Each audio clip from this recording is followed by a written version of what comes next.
दिखा पाऊँ, तो अपनी अपनी किताब से देखना। तो यहाँ देखिए था कि जो शास्त्रों के अनुसार चलते हैं वो प्रकट दिव्य लोग रहते हैं और मनमाने ढंग से, और उन्हें भगवान के प्रति श्रद्धा नहीं होती है, ये व्यक्ति हैं। और जैसे कि 16वें अध्याय के 23 श्लोक में बताया था कि जो श्रद्धा है वो शास्त्रों के आधार पर नहीं होती। कि अभी यहाँ पर यही श्रद्धा तीन प्रकार की होती है, इसके बारे में इस अध्याय में वर्णन करने वाले हैं। और क्योंकि शास्त्रीय श्रद्धा, फिर से वही आश्री लोग क्या मानते हैं, किसमें श्रद्धा रहती है उनकी, देवता हैं वो किसके ऊपर श्रद्धा मानते हैं, तो यहाँ पर अभी चर्चा करेंगे। तो अभी हम पहला श्लोक पढ़ते हैं। अध्याय 17, श्रद्धा के विभाग। वर्ण यह शास्त्र विधि मुतज यजन्ते श्रद्धान्विताः तेषां निष्ठा तु का कृष्ण सत्यमाहो रजस्तमः। कुछ पढ़ते हैं।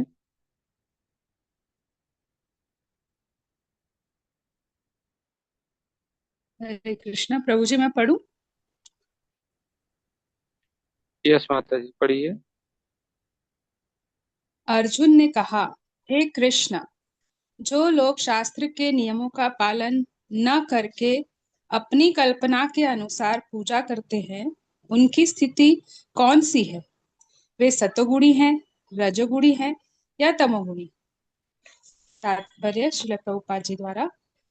चतुर्थ अध्याय के उन्नत 39वें श्लोक में कहा गया है कि किसी विशेष प्रकार की पूजा में निष्ठावान व्यक्ति क्रमशः ज्ञान की अवस्था को प्राप्त होता है और शांति तथा संपन्नता की सर्वोच्च सिद्ध अवस्था तक पहुंचता है। 16वें अध्याय में यह निष्कर्ष निकलता है कि जो शास्त्र के नियमों का पालन नहीं करता वह असुर है, और जो निष्ठा पूर्वक इन नियमों का पालन करता है वह देव है। अब यदि कोई ऐसा निष्ठावान व्यक्ति हो जो ऐसे कतिपय नियमों का पालन करता हो जिनका शास्त्रों में उल्लेख न हो, तो उसकी स्थिति क्या होगी? अर्जुन ने इस संदेह का स्पष्टीकरण कृष्ण द्वारा होना है। अर्जुन के इस संदेह का स्पष्टीकरण कृष्ण द्वारा होना है।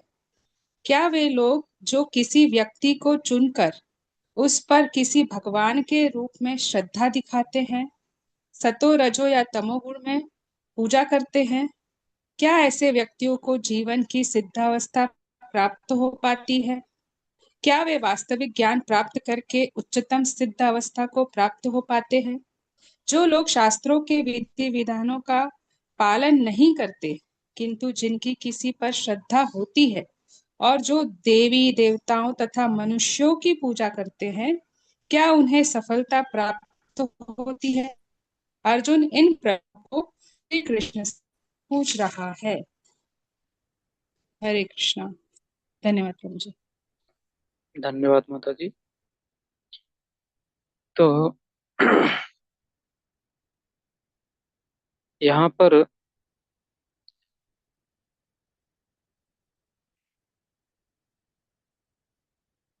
अर्जुन का प्रश्न है कि सतोगुणी, रजोगुणी और तमोगुणी जो श्रद्धा है, उसमें हम कैसे समझ सकें कि वास्तविक मतलब शास्त्रों के आधार पर श्रद्धा उनकी है यही है। और इसमें देखेंगे कि बताते में और भी आ रहे हैं इस बात को समझने के लिए। जैसे कि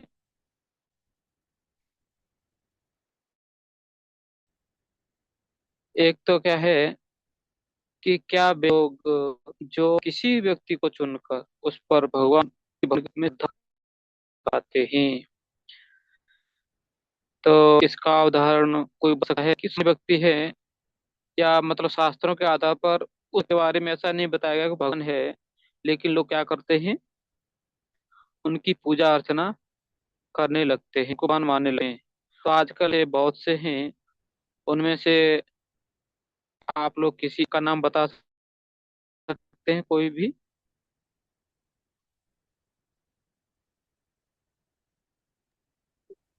हरे कृष्णा प्रभु जी। ऐसा है?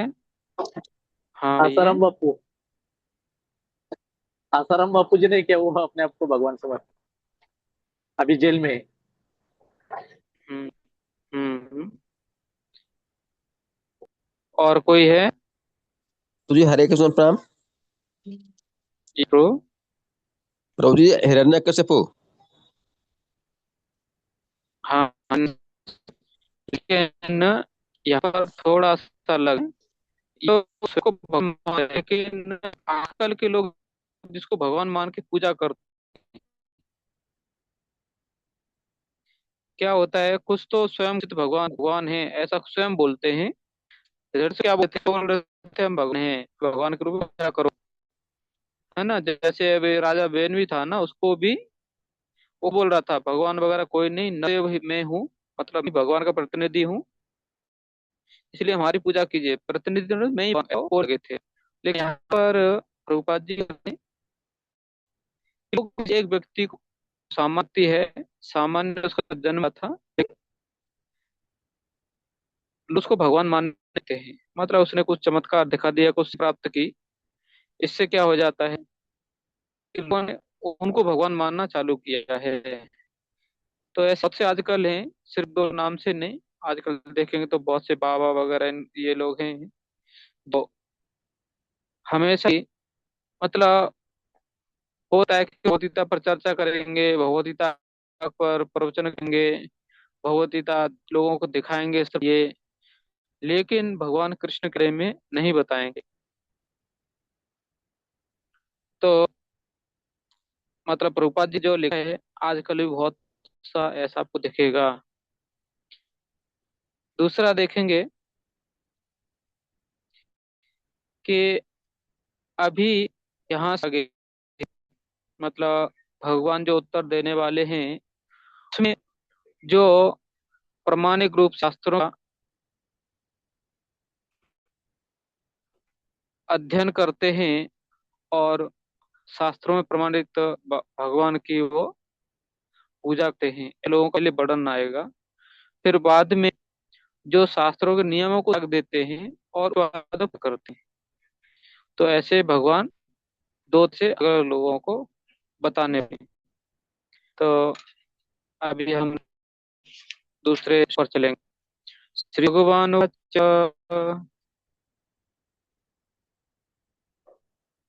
हमारा आवाज आप लोगों को आ रहा है ठीक से? प्रभु जी ब्रेक हो रहा है आवाज, मतलब अगर आप वीडियो ऑफ रख रहे हैं ना तो क्लियर आवाज आ रहा है, लेकिन अगर वीडियो ऑन कर रहे हैं तो आवाज मतलब बीच बीच में बहुत ब्रेक हो रहा अभी आ रहा है? है। हाँ अभी क्लियर है प्रभु जी। ठीक है।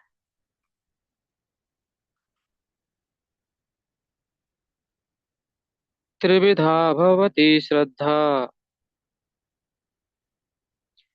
देहिनां सा स्वभावजा, सात्विकी राजसी चैव तामसी चेति तां शृणु। दिलीप कुमार को पढ़ सकते हैं आप? क्या आप चल रहे कहीं पर, ऐसा लग रहा है तो महावीर ठाकुर पूजी पढ़ सकते हैं।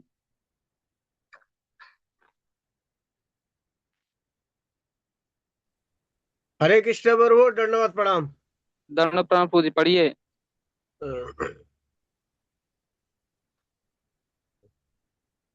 भगवान ने कहा, देहधारी जीव द्वारा अर्जित गुणों के अनुसार उसकी श्रद्धा तीन प्रकार की हो सकती है, सतोगुनी, रजोगुनी अथवा तमोगुनी। अब इसके विषय में मुझसे सुनो। तात्पर्य, शिला प्रभुपाद की जय। जो लोग शास्त्रों के विधि विधानों को जानते हैं लेकिन आलस्य या कार्य विमुखता वश इनका पालन नहीं करते, वे प्रकृति के गुणों द्वारा शासित होते हैं। वे अपने सतोगुनी, रजोगुनी या तमोगुनी पूर्व कर्मों के अनुसार एक विशेष प्रकार का स्वभाव प्राप्त करते हैं। विभिन्न गुणों के साथ जीव की संगति शाश्वत चलती रहती है। चूंकि जीव प्रकृति के संसर्ग में रहता है, अतएव वह प्रकृति के गुणों के अनुसार ही विभिन्न प्रकार की मनोवृत्तियां अर्जित करता है। लेकिन यदि कोई प्रामाणिक गुरु की संगति करता है और उसके साथ शास्त्रों के विधि विधानों का पालन करता है, तो उसकी यह मनोवृत्ति बदल सकती है।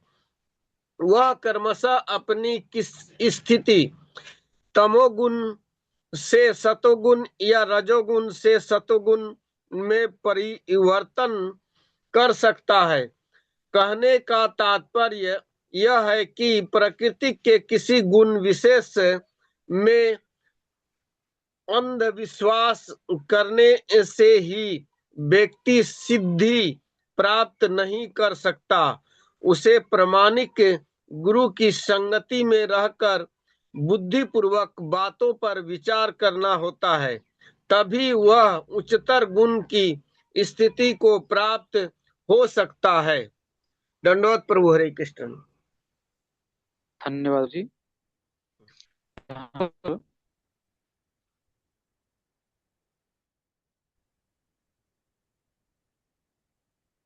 रूपा जी इधर बता रहे हैं कि भगवान ने बोला है श्रद्धा तीन प्रकार की, तीन गुणों में अलग अलग।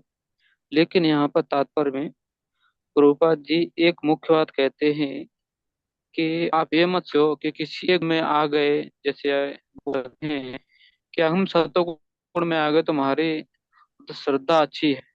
नहीं, एक तरह से ठीक है, मतलब बाकी लोगों से तो आपका अच्छा रहेगा, मतलब जो, जो भी व्यवहार रहेगा वो अच्छा है, लेकिन आप एक सज्जन व्यक्ति बन के रह जाएंगे। क्योंकि जब आप गुरु को मानेंगे नहीं, गुरु से सुनेंगे नहीं और उनसे ज्ञान प्राप्त नहीं करेंगे, तब तक आप किसी भी गुण में रहो और कितने भी विश्वास मतलब अंधविश्वास पूर्वक कहो कि हम बहुत सिद्धि प्राप्त कर सकते हैं, हमने इतना पुस्तक पढ़ लिया है, बहुत हम ज्ञान हैं, सत्वगुण का हमारा प्रभाव बहुत है। कुछ लोग बोलेंगे नहीं देखो, हम रजोगुण के प्रभाव में हैं, हम इतनी मालाएं कर रहे हैं, माला तो नहीं बोल सकते, लेकिन कुछ लोग बोले हमने यज्ञ यज्ञ कराए हैं, हमने इतने लोग दान दिया है, तो ये रजोगुनी। और बोलेंगे कि देखो हमारे से इतने लोग अच्छे से, या क्या बोले कि हमने लोग धर्म परिवर्तन आया है, ऐसा बहुत कुछ बोलेंगे वो लोग। ये सब क्या है, वो रजोगुनी लोग उनका वही प्रभाव करेंगे, अपना बताएंगे। लेकिन जो तमोगुनी लोग हैं वो भी कम नहीं रहे हैं, वो भी ना कुछ तो बोलते बैठेंगे कि अरे देखो आप लोगों ने कहा ये किया है। कई बार वो क्या करेंगे, तमोगुनी शास्त्रों का भी उल्लंघन कर देते हैं। और तमोगुनी लोग शास्त्र पढ़ेंगे मतलब उनका जो नकारात्मक है वही उनको पसंद आएगा। इसीलिए ऐसे लोगों को ज्यादातर शास्त्र पढ़ने की मनाही है। तो क्योंकि अभी जैसे कलौ शूद्र संभव, कलयुग में सब लोग शूद्र हैं। तो इसलिए ज्यादातर जो वैदिक शास्त्र हैं उनको स्वयं से पढ़ने को मना बोलते हैं। अभी देखेंगे तो हम लोग भी जैसे इस्कॉन में हैं, तो स्वाभाविक रूप से प्रभुपाद जी ने किसी को नहीं कहा कि आप पुराण पढ़िए या दूसरे अलग अलग महाभारत, रामायण, या जो वैदिक शास्त्र है उस सीधे आप पढ़िए। उस इससे पढ़ने से क्या होगा, क्योंकि हम भ्रम हो जाएंगे।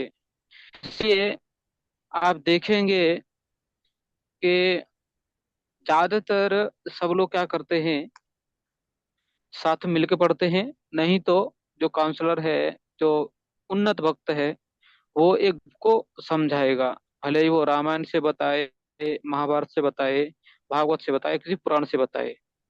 तो इससे फर्क ये होता है कि जब आप अकेले और स्वयं से कुछ वैदिक शास्त्र पढ़ने का प्रयास करेंगे, तो उसमें कई बार हम ऐसा सोचते हैं कि ये भगवान के बारे में नहीं है, या ये मायावादी का है। कई बार क्या हो जाता है, आपने देखा होगा कि कुछ शास्त्रों की व्याख्याएं मायावादी लोगों ने की हैं, और जहां भी कुछ मायावाद का आभास आता है, तो वहां पर क्या हो जाएगा, भगवान के बारे में जहां भी आएगा वो लोग क्या करेंगे, भगवान को छोड़ देंगे।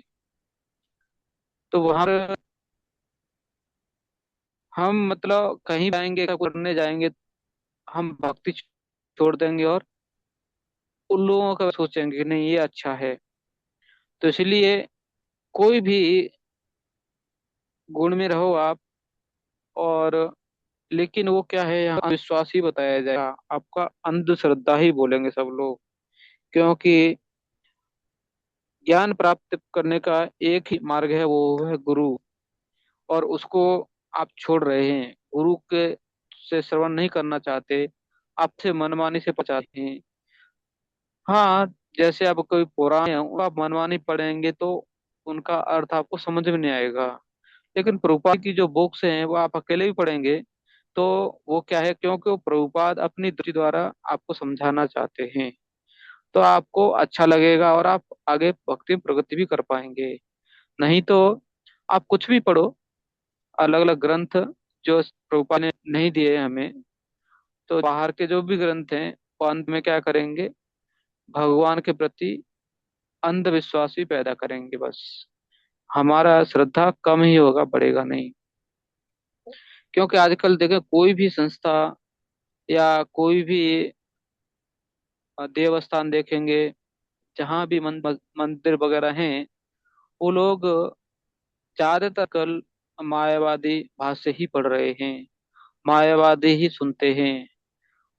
तो उससे क्या होता कि मैं भी देखा कि जो मेन पुजारी लोग हैं भगवान के, और जो स्वयं सेवा पूजा कर रहे, वो भी मायावादी के इशारे पर नाचते हैं। वो जैसा बोलते हैं वही मानते हैं, क्योंकि उनके बहुत कुछ लिखते हैं। जैसे आपने देखा होगा, वो लोग लिखते हैं महामंडलेश्वर या अलग अलग, तो उनको लगता है कितना बड़ा पद है, और देखो वो ऐसा व्यक्ति हमें बोल रहा है, समझा रहा है। लेकिन क्या हो जाता है, अंत में वो क्या सोच रहे हैं कि मैं ही भगवान बनूंगा, हम ही भगवान हैं, ये सब अंत में बोलने लगते हैं बहुत धीरे धीरे। तो जहां तक हो सके किसी भी गुण में रहो। देखो, अपने कर्म हम करेंगे कहीं भी, लेकिन भक्ति के लिए गुरु रहेगा तो हमें उठा के बराबर अपने स्तर तक हमें ला देगा। लेकिन हम कितने भी ऊंचे रहेंगे और गुरु नहीं है, तो जैसे बोलते हैं, भगवत भक्तिहीनस्य जात शास्त्र जपस्तप, और उसका अंत में आता है कि मंडलम लोकरंजनम, अप्रणस्य ही देयस्य मंडलम लोकरंजनम, मतलब ऐसा है। जैसे जो भी है, कितने आप भक्ति कीजिए, जप कीजिए, तप कीजिए, लेकिन आपका भगवान में श्रद्धा नहीं है, भक्ति नहीं है, तो कैसा होगा, जैसे किसी कोई शरीर है, वो उसका प्राण निकल चुके हैं, अब मृत शरीर हो चुका है, लेकिन लेकिन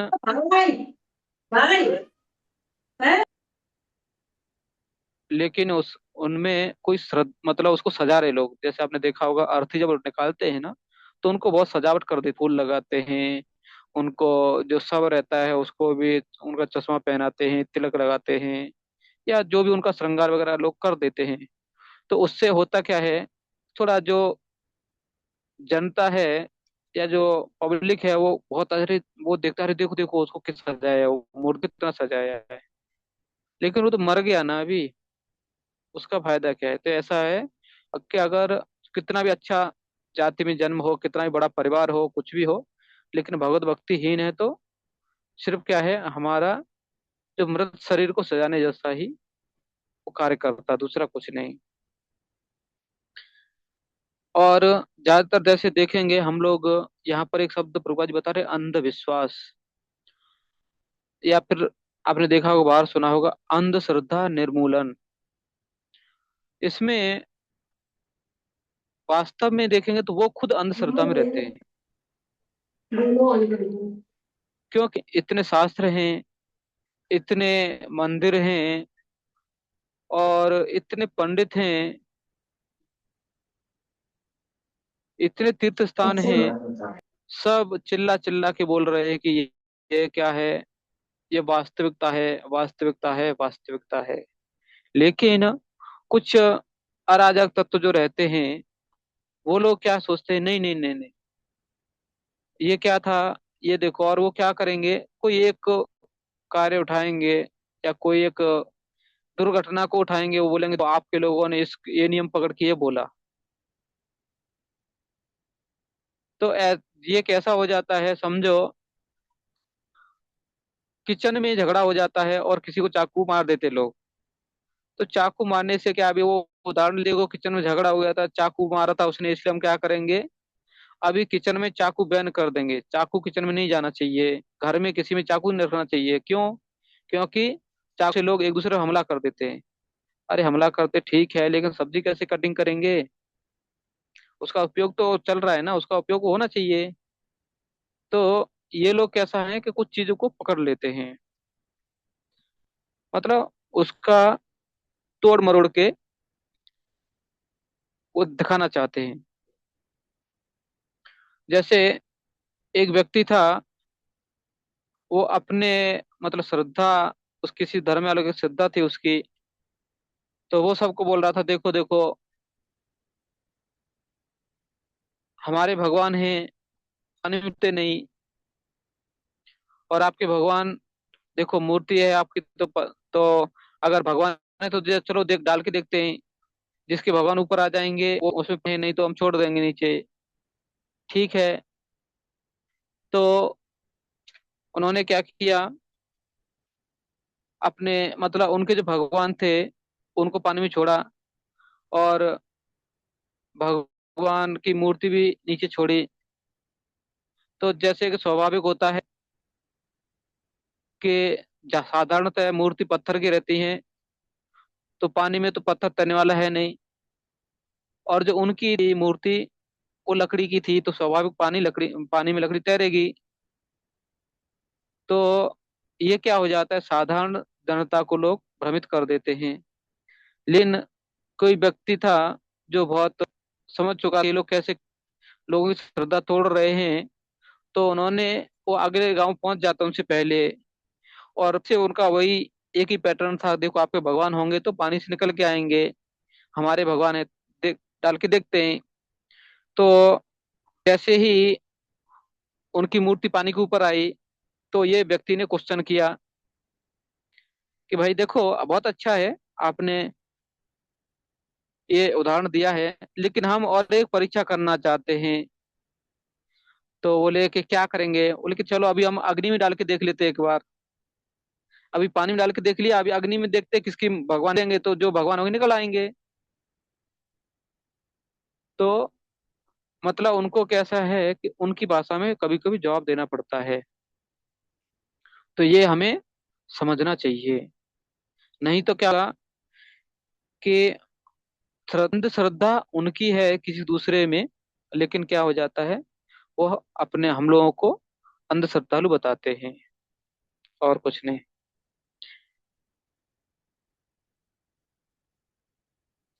इसीलिए ऐसे मुख्य बात थी कि आप जो भी गुण में हो, कोई प्रॉब्लम नहीं, स्वभाव को लगेगा हम इसी गुण में हैं, ठीक है उसमें रहो। लेकिन गुरु से, अगर हम शास्त्रों के नियम पालन करते हैं, हमारी मनोवृत्ति भी बदल जाती है। ठीक है, अभी हम लोग अगला पढ़ेंगे।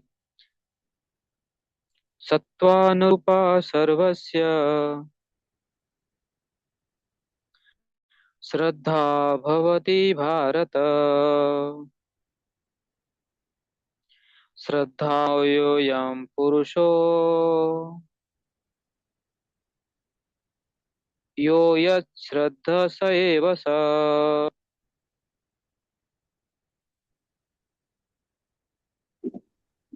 बोल ब्रो, मैं कोई पढ़ू? पढ़ सकता? यस प्रो, पढ़िए। हरे कृष्ण, हरे कृष्ण। हे यस प्रो। भारत पुत्र, विभिन्न गुणों के अंतर्गत अपने अपने अस्तित्व के अनुसार मनुष्य एक विशेष प्रकार की श्रद्धा विकसित करता है। अपने द्वारा अर्जित गुणों के अनुसार ही जीव को विशेष श्रद्धा से युक्त कहा जाता है।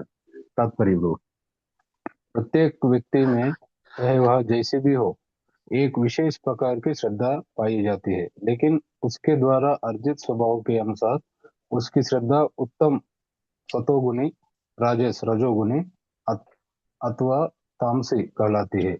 इस प्रकार अपनी विशेष प्रकार की श्रद्धा के अनुसार ही वह आ, क- क- कतिपय लोगों से संगीत करता है।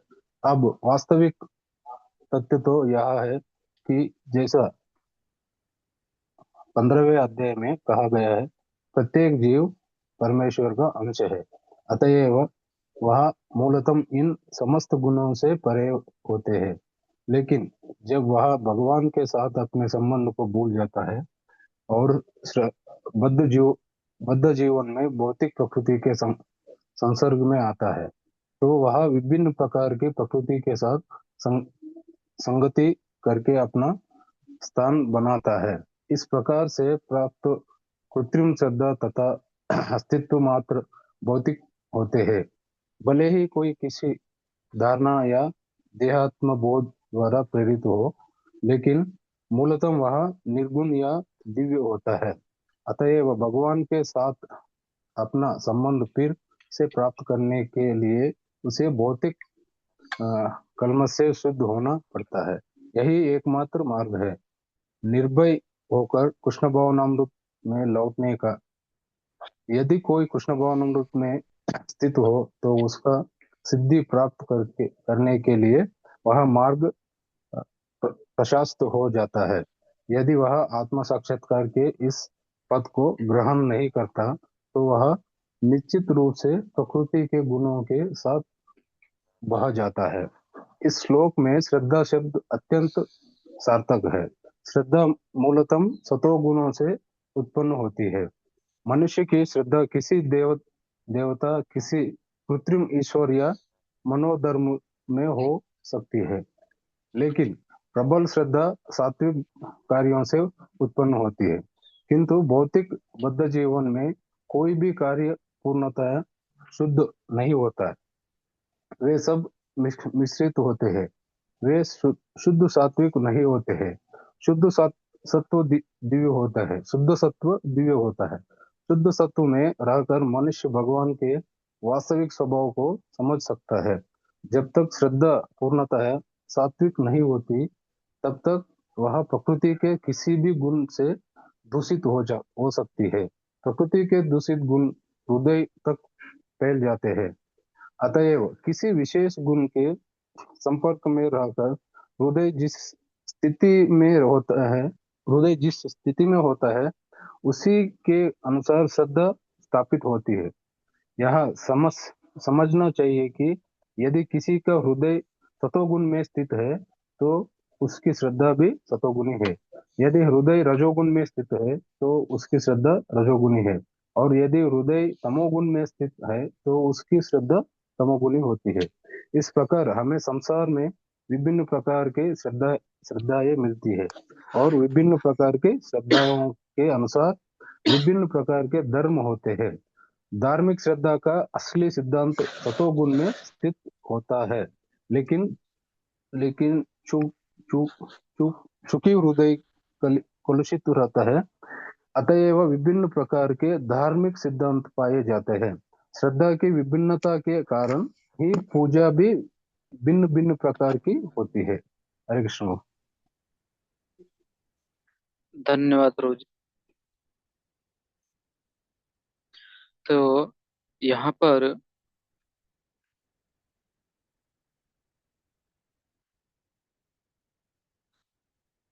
भगवान बताना चाहते हैं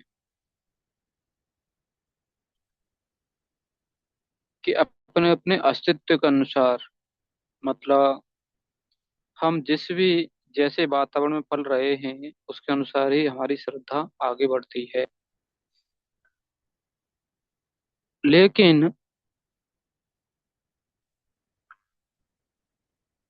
इसमें हम अगर चाहें तो कुछ गुण हम अलग से अर्ज कर सकते हैं। तो इसीलिए जैसे अभी हो सकता है किसी का जो वातावरण है थोड़ा सा खराब है, घर का माहौल या फिर आसपास में जहाँ पर वो रहते हैं, लेकिन किसी कारण से अगर वो व्यक्ति उस मॉल से बाहर आता है, समझो वो मंदिर पहुंच जाता है और मंदिर में देखता है इतने अच्छे भक्त हैं, इतने अच्छी भगवान की सेवा कर रहे हैं, भगवान बहुत सुंदर हैं, ऐसे सजाया गया है, और वहां से भक्त से कांटेक्ट करता है, उनका नंबर लेता है, धीरे धीरे वो अगला किसी सत्संग में मिल जा है, तो क्या हो जाएगा ये,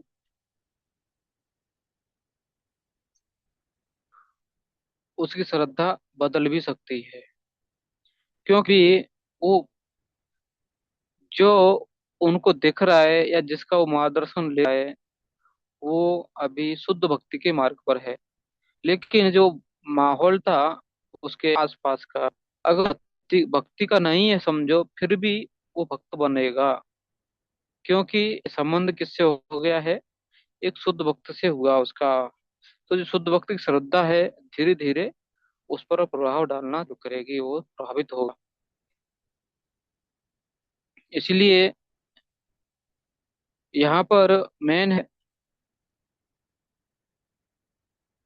कि व्यक्ति कोई भी हो, लेकिन उस पर एक विशेष प्रकार की श्रद्धा होगी ही। एकदम क्या बोलता, श्रद्धालु नहीं होगा वो, भले ही वो भगवान नहीं मानता हो, लेकिन किसी में तो श्रद्धा होगी उसकी, इसका वो पालना चाहता। और क्योंकि वो किसी एक व्यक्ति विशेष की संगति करता है या जो उसको पसंद आता है उनकी संगति करता है, तो क्या होता है उसी में वो आगे बढ़ता रहता है।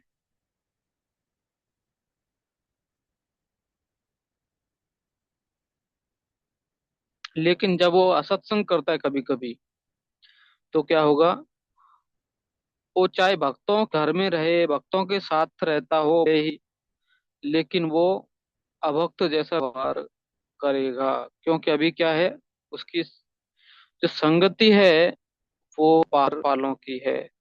चाहे हो सकता है घर में उसके माता पिता भक्त हों, या प्रसाद ही घर में क्यों सब लोग वही प्रसाद वो कर रहा है, लेकिन धीरे धीरे क्या होगा, उसको बाहर के आइटम पसंद आने लगेंगे। क्योंकि उनके जब वो मित्र मंडली मिलती है एक साथ, तो क्या होता है, वही बड़ा पाव या फिर बाहर का जो भी आइटम है खाते रहते हैं, जिससे कि उसकी रुचि उधर बढ़ जाएगी और भक्ति में कम होती जाएगी।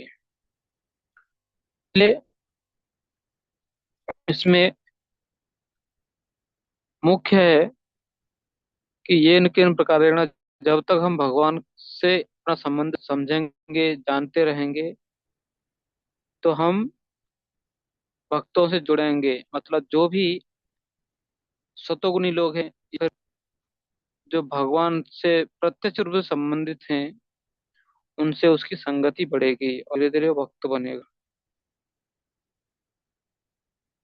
और कभी कभी जैसे आपने देखा होगा, कुछ लोग डरा धमका के कुछ धर्म परिवर्तन का भी सोचते हैं कराने का। तो ये क्या है, कृत्रिम श्रद्धा होती है कि किसी कारण से उसकी श्रद्धा नहीं थी, लेकिन किसी ने तो उसको इतना फोर्स किया, इतना फोर्स किया कि वो आप जो बोलते वैसा करने को तैयार हो जाता है। तो ये क्या है? ये कृत्रिम श्रद्धा है। वास्तविक श्रद्धा ये नहीं है, ये कभी भी बदल जाएगी। जैसे उसको छूट मिलेगी वो बदल जाएगी। तो इसलिए जो भी है ये कृत्रिम श्रद्धा को भौतिक बताया जाता है, बाकी जो आध्यात्मिक श्रद्धा है भगवान के बारे में बताई जाती है। ठीक है, अभी हम लोग आगे बढ़ेंगे। हरे कृष्ण। यस माता जी। हरे कृष्ण प्रभु। हाँ प्रभु जी, एक यस माता क्वेश्चन। जी। प्रभु हाँ। जी, जैसे बोला गया है कि श्रद्धा जो है वो गुणों के ऊपर डिपेंड करता है, कि हमारा हृदय हम्म। जिस टाइम का रहेगा। जैसे कभी सतोगुण में रहा हम्म। तो सतोगुण का, तमोगुण में तमोगुण का, रजोगुण में रजोगुण का।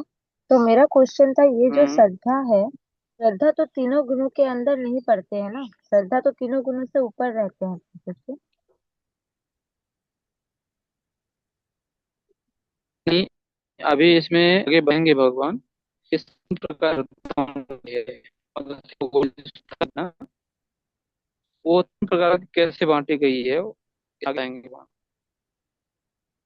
नहीं, ठीक है। तीन प्रकार का नहीं प्रभु जी, मैं वो नहीं बोल रही हूँ। तीन प्रकार का तो हाँ। श्रद्धा मुझे कि एक सतोगुण का श्रद्धा, एक रजोगुण और तमोगुण, तीनों श्रद्धा।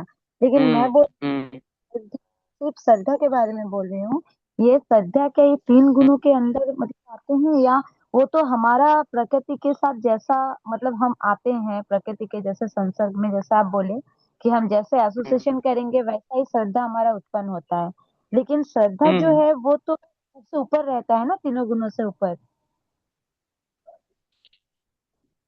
ये नहीं बोलते,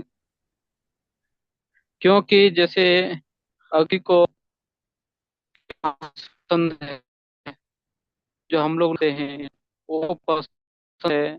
और चाहे भले भक्त बच्चा हो, लेकिन उसके मित्र लोग ऐसे हैं और वो पसंद नहीं लगता है, उदाहरण अच्छा लगता है, तो उनकी श्रद्धा उधर बदल जाएगी। मतलब क्या है, हो सकता है तमोगुण जाए, तो श्रद्धा भी उसकी संगति के हिसाब से बदल जाएगी। तो गुणों जो श्रद्धा है वो जैसे संगति है उसके अनुसार, क्योंकि जैसा है वैसा ही वो मानेगा बाद में। जैसे आपने कई बार बच्चों को देखा होगा, यहाँ तक कि बड़े लोगों को भी देखा हो, क्योंकि उन्होंने बचपन से जो कथा सुनी थी या भगवान के बारे में जो सुना है वही बहुत बताना चाहेगा, वही रहेगा। वास्तविक जो शास्त्र अब वो इसमें जो लिखा है वो देखो, वो तो मानने को तैयार नहीं होगा, और यहाँ तक मानना भी तो मान नहीं रहा, क्योंकि इतने सासू ने एक ही सुना है, ऐसा समस्या रहता है। तो इसमें मतलब हमें कभी ये नहीं सोचा ये श्रद्धा है वो तीन गुणों के ऊपर है। तीनों गुणों से परे श्रद्धा नहीं है, श्रद्धा तीनों गुणों के अंदर ही होगी। हाँ, हमें जाना है, अगर हम गुरु का सुनेंगे तो तीनों गुणों से ऊपर जाएंगे। और उसमें अगर हमारी श्रद्धा गुरु पर है तो फिर गुरु के अंदर है, हमारे जो मन बोलेगा उसके अनुसार हम नहीं करेंगे व्यवहार, हम करेंगे जो हमारे गुरु चाहते हैं।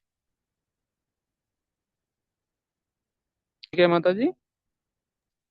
हाँ ठीक है प्रभु जी। जी।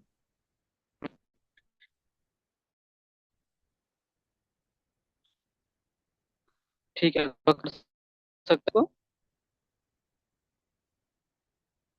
चौथा श्लोक।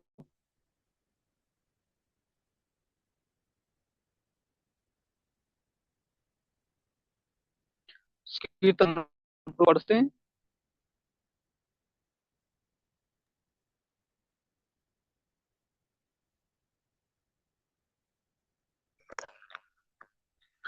आवाज आ रहा है? प्रभु जी, हाँ यस आ रहा है। प्रभु। हरे कृष्ण। आ रहा हाँ। है प्रभु जी। यस प्रभु, पढ़िए आप। मैं पढ़ूं प्रभु जी? यस प्रभु जी। सतोगुणी व्यक्ति देवताओं को पूजते हैं, रजोगुणी यक्षों व राक्षसों की पूजा करते हैं, और तमोगुणी व्यक्ति भूत प्रेतों को पूजते हैं। तात्पर्य श्री प्रभुपाद जी के द्वारा। प्रभुपाद जी की जय। इस श्लोक में भगवान विभिन्न बाह्य कर्मों के अनुसार पूजा करने वालों को के प्रकार बता रहे हैं। शास्त्रों के आदेशानुसार केवल भगवान ही पूजनीय है, लेकिन नहीं जो शास्त्रों के आदेशों से अभिज्ञ नहीं या उन पर श्रद्धा नहीं रखते, वे अपनी गुण स्थिति के अनुसार विभिन्न वस्तुओं की पूजा करते हैं। जो लोग सतोगुणी हैं, वे सामान्यतया देवताओं की पूजा करते हैं। इन देवताओं में ब्रह्मा, शिव तथा अन्य देवता यथा इंद्र, चंद्र तथा सूर्य सम्मिलित हैं। देवता कई हैं। सतोगुणी लोग किसी विशेष अभिप्राय से किसी विशेष देवता की पूजा करते हैं। इसी प्रकार जो रजोगुणी हैं, वे यक्ष राक्षसों की पूजा करते हैं। हमें स्मरण है कि द्वितीय विश्व युद्ध के समय कलकत्ता का एक व्यक्ति हिटलर की पूजा करता था, क्योंकि भला हो उस युद्ध का उसने उसमें काले धंधे से प्रचुर धन संचित कर लिया था। इसी प्रकार जो रजोगुणी तथा तमोगुणी होते हैं, वे सामान्यतया किसी प्रबल मनुष्य को ईश्वर के रूप में चुन लेते हैं। वे सोचते हैं कि कोई भी व्यक्ति ईश्वर की तरह पूजा जा सकता है और फल एक सा होगा। यहाँ पर इसका स्पष्ट वर्णन है कि रजोगुणी लोग ऐसे देवताओं की सृष्टि करके उन्हें पूजते हैं जो तमोगुणी है, अंधकार में है। वे प्रेतों की पूजा करते हैं। कभी कभी लोग किसी मृत प्राणी की कब्र पर पूजा करते हैं। मैथुन सेवा भी तमोगुणी मानी जाती है। इसी प्रकार भारत के सुदूर ग्रामों में भूतों की पूजा करने वाले हैं। हमने देखा कि भारत के निम्न जाति के लोग कभी कभी जंगल में जाते हैं और यदि उन्हें इसका पता चलता है कि कोई भूत किसी वृक्ष पर रहता है, तो वे उस वृक्ष की पूजा करते हैं और बलि चढ़ाते हैं। ये पूजा के विभिन्न प्रकार वास्तव में ईश्वर पूजा नहीं है। ईश्वर पूजा तो सात्विक पुरुषों के लिए है। श्रीमद् भागवत में 4.3.23 कहा गया है, तत्वम विशुद्धम वसुदेव शब्दितम। जब व्यक्ति सतोगुणी होता है तो वह वासुदेव की पूजा करता है। तात्पर्य यह है कि जो लोग गुणों से पूर्णतया शुद्ध हो चुके हैं और दिव्य पद को प्राप्त हैं, वे ही भगवान की पूजा करते हैं। निर्विशेषवादी सतोगुण में स्थिति माने जाते हैं और वे पंच देवताओं की पूजा करते हैं। वे भौतिक जगत में निराकार विष्णु को पूजते हैं, जो सिद्धांतीकृत विष्णु कहलाता है। विष्णु भगवान के विस्तार हैं, लेकिन निर्विशेषवादी अंततः भगवान में विश्वास न करने के कारण सोचते हैं कि विष्णु का स्वरूप निराकार ब्रह्म का दूसरा पक्ष है। इसी प्रकार वे यह मानते हैं कि ब्रह्मा जी रजोगुण के निराकार रूप हैं। अतः वे कभी कभी 5 देवताओं का वर्णन करते हैं जो पूज्य हैं। लेकिन चूंकि वे लोग निराकार ब्रह्म को ही वास्तविक सत्य मानते हैं, इसलिए वे अंततः समस्त पूज्य वस्तुओं को त्याग देते हैं। निष्कर्ष यह निकलता है कि प्रकृति के विभिन्न गुणों की दिव्य प्रकृति वाले व्यक्तियों की संगति से शुद्ध किया जा सकता है। हरे कृष्णा प्रभु जी। Thank you. धन्यवाद प्रभु जी। जैसे कि अभी यहाँ पर 3 प्रकार के गुणों के अंदर जो श्रद्धा है, सत्व व्यक्ति जो रहेगा वो कुछ तो अपना एक हेतु रखेगा जिससे वो देवताओं की पूजा करेगा, जिसको हम लोग अपनी भाषा में कर्म कांड बोलते हैं। लेकिन जो रजोगुणी लोग हैं वो इस तरह बताया गया राक्षसों की पूजा करते हैं, और जो तमोगुणी हैं वो भूत प्रेतों की पूजा करते हैं। तो इसमें ज्यादातर जो भी है, मेन कहने का मतलब है कि वो लोग जो भी गुणों में पूजा करते हैं, मतलब अपने स्वार्थ के लिए उनको पूजते हैं। जैसे एक उदाहरण प्रभुपाद जी इधर दे रहे हैं हिटलर का, क्योंकि उस समय मतलब द्वितीय विश्व युद्ध में ये हिटलर की वजह से ही हुआ था वो युद्ध। और ये व्यक्ति को थोड़ा धन का ये हो गया था, कमाई हो गया उस समय। हो सकता उसने अन्नदान ने कुछ नष्ट हुआ, युद्ध के समय कहीं कुछ मिलने वाला है नहीं, मार्केट ज्यादा जगह नहीं। तो ज्यादा क्या होता है, जो धन धान्य है वो सरकार अपने कब्जे में ले लेती है। युद्ध चलेगा तो सैनिकों को अच्छा खिलाना चाहिए। तो क्या होता है कि नौकरी में बढ़ है, और मतलब महंगाई बढ़ जाएगा, तो जिससे उसका अच्छा धंधा हुआ और वो बहुत पैसा हो गया। इसलिए वो क्या करता था फिर, हिटलर की पूजा करने लगा वो, क्योंकि उसके उसे से उसको धन मिला ना इतना। तो ये क्या हो जाता है कि जो भी आप तीन गुणों में कर पूजा करेंगे, तो क्या होगा, वो आप किसी न किसी कारण से कर रहे हैं। लेकिन भक्ति क्या है, अहेतुकी अप्रत्ययता। इसलिए हमें सतोगुण नहीं, शुद्ध सतोगुण में जाके भगवान की पूजा करना चाहिए। नहीं तो क्या हो, धीरे धीरे ही हम इन गुणों के प्रभाव में आ जाएंगे, और श्रद्धा भी आ जाएगी, और धीरे धीरे यहाँ तक कि ज्यादा कुछ दुसंग हो गया तो हम नास्तिक ही बन जाएंगे। इसलिए हमें गुरु के आदेशों के अनुसार, गुरु की इच्छा के अनुसार, और गुरु का भाव क्या है, ये सब समझ के हमें अपनी श्रद्धा को आगे बढ़ाना चाहिए। भगवान की पूजा वैसा करना चाहिए। नहीं तो क्या हो जाता है कि कई बार ऐसा देखते हैं कि हो सकता है कि हमारे गुरु हमारे पास नहीं है, या वो जिस भाषा में बोलते हैं हमें समझ में नहीं आती है। तो उसमें हमारे जो काउंसलर हैं, या फिर जो पास में मंदिर है वहाँ पर भागवतम भगवद गीता कक्षा होते हैं, या फिर जो शिक्षा गुरु कुछ मार्गदर्शन दे, तो हमें मानना चाहिए, न कि उन तर्क वितर्क करें कि ऐसा नहीं ऐसा है। तो ये अलग अलग था। ठीक, यहाँ से आगे आएगा तपस्या के बारे में, कि ये तो श्रद्धा थी। अभी तीन तरह की, मतलब तीनों की तपस्या भी अलग अलग होती है। तो हम लोग पांच और छह में श्लोक पढ़ के वो देखेंगे आगे। अशास्त्र विधिमुत विहितम घोर तप्यन्ते ये तपोजना दम्भा अहंकार संयुक्ता कामराग बलान्विता करयन्त शरीरस्थम भूतग्राममचेतसा मां चैवान्तः शरीरस्थं तान् विद्यासुरनिश्चयान्।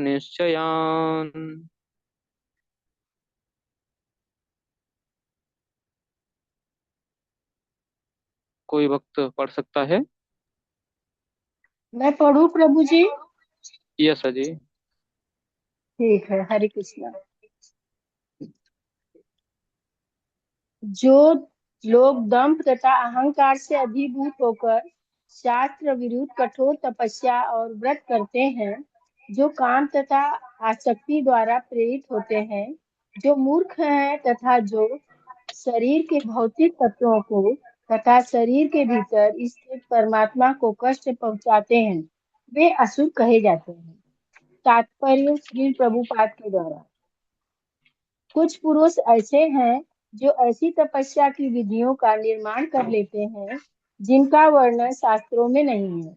उदाहरणार्थ, किसी स्वार्थ के प्रयोजन में यथा राजनीतिक कारणों के से उपवास करना शास्त्रों में वर्णित नहीं है। शास्त्रों में तो आध्यात्मिक उन्नति के लिए उपवास करने की संस्तुति है, किसी राजनीतिक या सामाजिक उद्देश्य के लिए नहीं। भगवत गीता के अनुसार जो लोग ऐसी तपस्याएं करते हैं वे निश्चित रूप से आसुरी हैं। उनके कार्य शास्त्र विरुद्ध है और सामान्य जनता के हित में नहीं है। वास्तव में वे लोग गर्व, अहंकार, काम तथा भौतिक भोग के प्रति आसक्ति के कारण ऐसा करते हैं। ऐसे कार्यों में न केवल शरीर के उन तत्वों को विक्षोभ होता है जिनसे शरीर बना हुआ है, अपितु शरीर के भीतर निवास कर रहे परमात्मा को भी कष्ट पहुंचता है। ऐसे अवैध उपवास से या किसी राजनीतिक उद्देश्य से की गई तपस्या आदि से निश्चय ही अन्य लोगों की शांति भंग होती है। उनका उल्लेख वैदिक साहित्य में नहीं है। आसुरी व्यक्ति सोचता है कि इस विधि से वह अपने शत्रु या विपक्षियों को अपनी इच्छा पूरी करने के लिए बाध्य कर सकता है। लेकिन कभी कभी ऐसे उपवास से व्यक्ति की मृत्यु भी हो जाती है। ये कार्य श्री भगवान द्वारा अनुमति नहीं है। वे कहते हैं कि जो लोग इन कार्यों में प्रवृत्त होते हैं वे असुर हैं। ऐसे प्रदर्शन श्री भगवान के अपमान स्वरूप है, क्योंकि इन्हें वैदिक शास्त्रों के आदेश का उल्लंघन करके किया जाता है। इस प्रसंग में अचेतसः शब्द महत्वपूर्ण है। सामान्य मानसिक स्थिति वाले पुरुषों को शास्त्रों के आदेश का पालन करना चाहिए। जो ऐसी स्थिति में नहीं है वे शास्त्रों की उपेक्षा तथा अवज्ञा करते हैं और तपस्या की अपनी विधि निर्मित कर लेते हैं। मनुष्य को सदैव आसुरी लोगों की चरम परिणति को स्मरण करना चाहिए, जैसा कि पिछले अध्याय में वर्णन किया गया है। श्री भगवान ऐसे लोगों को आसुरी व्यक्तियों के यहाँ जन्म लेने के लिए बाध्य करते हैं। फलस्वरूप वे भगवान के साथ अपने संबंध को जाने बिना जन्म जन्मांतर आसुरी जीवन में रहते हैं। किंतु यदि ऐसे व्यक्ति इतने भाग्यशाली हुए कि कोई गुरु उनका मार्गदर्शन करके उन्हें वैदिक ज्ञान के मार्ग पर ले जा सके, तो वे इस भव बंधन से छूटकर अंतरो गत्वा परम गति को प्राप्त होते हैं। हरे कृष्णा प्रभु जी, दंडवत प्रणाम। धन्यवाद धन्यवाद माता जी। तो यहाँ पर तपस्या के बारे में बताया गया है कि जैसे आपने सुना होगा तपस्या अलग अलग से करते हैं। प्रभुपाद जी बताते हैं कि जैसे कुछ लोग क्या करते हैं, आंदोलन करते हैं, हमारी मांगे पूरी करो। भले ही वो मांगे उसके लिए अच्छी हों बुरी हों, लेकिन वो धरना देने बैठ जाते हैं भगवान। मतलब कभी कभी तो किसी अ, जो सरकार का ऑफिस वगैरह है वहां पर जाके बैठ जाए लोग। और देखा होगा आपने कई लोग भूख हड़ताल करे थे कि हम खाना नहीं खाएंगे जब देखो ये नहीं तो इससे तपस्या वो भी कर रहे हैं। जैसे हम देखेंगे तो एकादशी को कर रहे हैं, जयंती है, या अभी आगे 31 तारीख को आपका जयंती आ रहा है तो हम लोग क्या करते हैं उस दिन। लेकिन ये लोग उस दिन नहीं करेंगे, ये क्या करेंगे अपने स्वार्थ के लिए, अपना कुछ काम करवाने के लिए वो तपस्या करते हैं। और का लक्ष्य है ये किसके द्वारा प्रेरित होते हैं, ये अपने दंभ और अहंकार के, अपने स्वार्थ से कि ऐसा हो जाना चाहिए। कभी देखा होगा कुछ लोग आंदोलन करते हैं कि जो सरकार है उसको इस्तीफा देना चाहिए, तो ये सब लोग सब दुकान बंद करवा देंगे। तो ये क्या है, वो भी एक उनकी तपस्या है, इतना कष्ट करते हैं। और दूसरा आपने देखा होगा कि कई बार से बताते हैं उनकी मृत्यु हो जाती है। हमने सुना कि नव दुर्गा जब रहते हैं ना, कई कई माताएं लोग सिर्फ वो लौंग खाते, बस एक दो लौंग पूरे दिन में, उतना ही। ऐसे 9 दिन उपवास रखते वो लोग। क्या करते क्या कर पता नहीं। हम लोग एक दिन का भी जो एकादशी आता है उसका भी क्या हाल हो जाता है, वो तो सबको पता है कि सोचते हैं कि ये निकल जाएगी। और नॉर्मल तो ठीक है कि अब खास करके निर्जला एकादशी आता है तो एक महीने पहले से सोचना पड़ता है उसके लिए क्या करना है अभी, कैसे बच सकते, कहाँ जाने से थोड़ा जल्दी खत्म हो जाएगा ये। लेकिन बाकी लोग बहुत मुश्किल हो जाता है, बाहर के लोग जो तपस्या करते हैं बहुत आगे का रहता है उनका। लेकिन क्योंकि क्या होता है, उनका अपना अहंकार है इसलिए वो पूरा कर भी लेते हैं। दूसरा इधर आता है कि जो कुछ क्या करते हैं, उनकी आसक्ति होती है और बल के द्वारा वो प्रेरित होते हैं, इससे भी वो तपस्या में बहुत आगे आ रहे हैं। तो इससे क्या होता है, कभी कभी आपने देखा होगा कि किसी एक व्यक्ति से आसक्ति है, इसके कारण वो क्या करेंगे, जैसे आपने देखा होगा पॉलिटिक पार्टी वाले लोग दूसरे की निंदा करने की किसी हद तक चले जाते हैं, या हो सकता है उसके घर में तोड़फोड़ कर दें, उसके पार्टी के कार्यालय को जला दें। ये क्या होता है, उनकी कुछ इच्छाएं थी, उनकी आसक्ति एक पार्टी से है तो दूसरी पार्टी को वो नष्ट करने पर तुल जाते हैं, उसमें शारीरिक भी प्रयोग करते हैं वो लोग। और कुछ लोग रहते हैं जैसे हमने बताया कि मतलब क्या करते हैं, अपने शरीर को और परमात्मा को दोनों कष्ट देते हैं। जैसे कोई भूख हड़ताल करता है कि नहीं समाज में ऐसा होना चाहिए, वो खाना नहीं खाता है, तो क्या है, अपने शरीर को ही कष्ट दे वो। और नहीं तो क्या करते हैं, जैसे अभी मतदान आया था, उसमें आपने देखा होगा कि कुछ लोग ना सुबह जल्दी उठेंगे और पूरा दिन भर उनका वगैरह चलेगा, शाम को फिर लेट नाइट तक प्रोग्राम होगा, फिर सुबह जल्दी उठेंगे। तो ये क्या है, भक्ति के लिए कोई जल्दी उठता है 3-4 बजे, बहुत अच्छा है। हम लोग भी उठते मंगल आरती करते हैं, मॉर्निंग प्रोग्राम करते हैं, बहुत अच्छा होता है। लेकिन वो क्या करते, भगवान के लिए नहीं, अपने स्वार्थ के लिए। तो ये क्या हो जाता है, ये एकदम भक्तों के कार्यों से एकदम विपरीत हो जाता है। आपने भी देखा होगा जब गुरु आ जाते हैं तो हो सकता है कि आप जल्दी आएंगे क्योंकि महाराज आरती करने वाले हैं या कहीं प्रवचन करने वाले हैं, वहां पर जाएंगे। हो सकता है वहां से फिर कहीं महाराज दूसरे शाम का प्रोग्राम देने जा प्रवचन देने, तो आप उधर भी जाएंगे। और होता है आप लेट नाइट भी हो जाए आपको, लेकिन फिर भी आप सुबह फिर से जो जानी है सब करना है, यहाँ तक कब भगवान के लिए, भक्ति करने, भक्ति के लिए जो दूसरे लोग हैं वो अपने स्वार्थ के लिए हैं। तो ये आसुरी लोग हैं। अच्छा अभी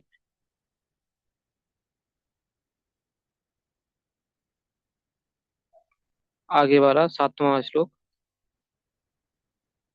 हमारा आवाज आपको आ रहा है क्या? जी प्रभु जी, हाँ। क्लियर है। हाँ ठीक है। आहार सत्वपि सर्वस्य त्रिविधो भवति प्रिय।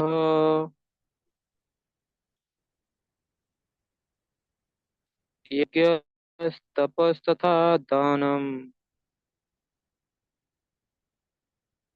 भेदमि तेषां भेदम् इमं शृणु।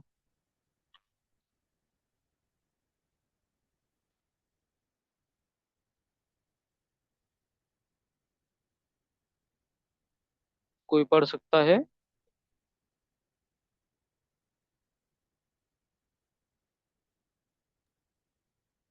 हरे कृष्ण प्रभु, दंडवत प्रणाम। मैं पढ़ूं? आपने एक बार पढ़ लिया, जी जी और प्रभु। भी भक्त है तो। जी हरे कृष्ण प्रणाम। हरे यस कृष्णा। प्रभु। मैं हाँ पढ़ूं? प्रभु जी, जय प्रभु। ठीक है। यह यहाँ तक कि प्रत्येक व्यक्ति जो भोजन पसंद करता है वह भी प्राकृतिक गुणों के अनुसार 3 प्रकार का होता है। यही बात यज्ञ तपस्या तथा दान के लिए भी सत्य है। अब उसके भेदों के विषय में सुनो। तात्पर्य ये प्रपात की जाए। प्रकृति के भिन्न भिन्न गुणों के अनुसार भोजन यज्ञ तपस्या तथा दान में भेद होते हैं। वे सब एक से नहीं होते। जो लोग यह समझ सकते हैं कि किस गुण में क्या क्या करना चाहिए, वे वास्तव में बुद्धिमान हैं। जो लोग सभी प्रकार के यज्ञ भोजन तथा दान को एक सा मानकर उनमें अंतर नहीं कर पाते, वे अज्ञानी हैं। ऐसे भी प्रचारक लोग हैं जो यह कहते हैं कि मनुष्य जो चाहे वह कर सकता है और सिद्धि प्राप्त कर सकता है, लेकिन ये मूर्ख मार्गदर्शक शास्त्रों के आदेशानुसार कार्य नहीं करते। वे अपनी विविध विधियां बनाते हैं और समान जनता को भ्रांत करते रहते हैं। हरे कृष्ण भजन। धन्यवाद को। तो यहाँ पर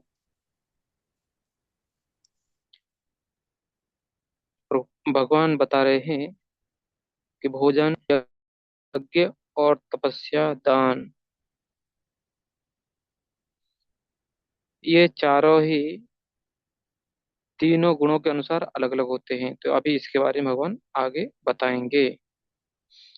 तो हम लोग अभी फिर आगे वाले पढ़ते हैं, क्योंकि उनका वर्णन आगे वाले श्लोकों में बताया जाएगा। आयु सत्व बल आरोग्य सुख प्रीति विवरण स्निग्धा स्थिरा हेया यथ्या आहारा सात्विक प्रिया।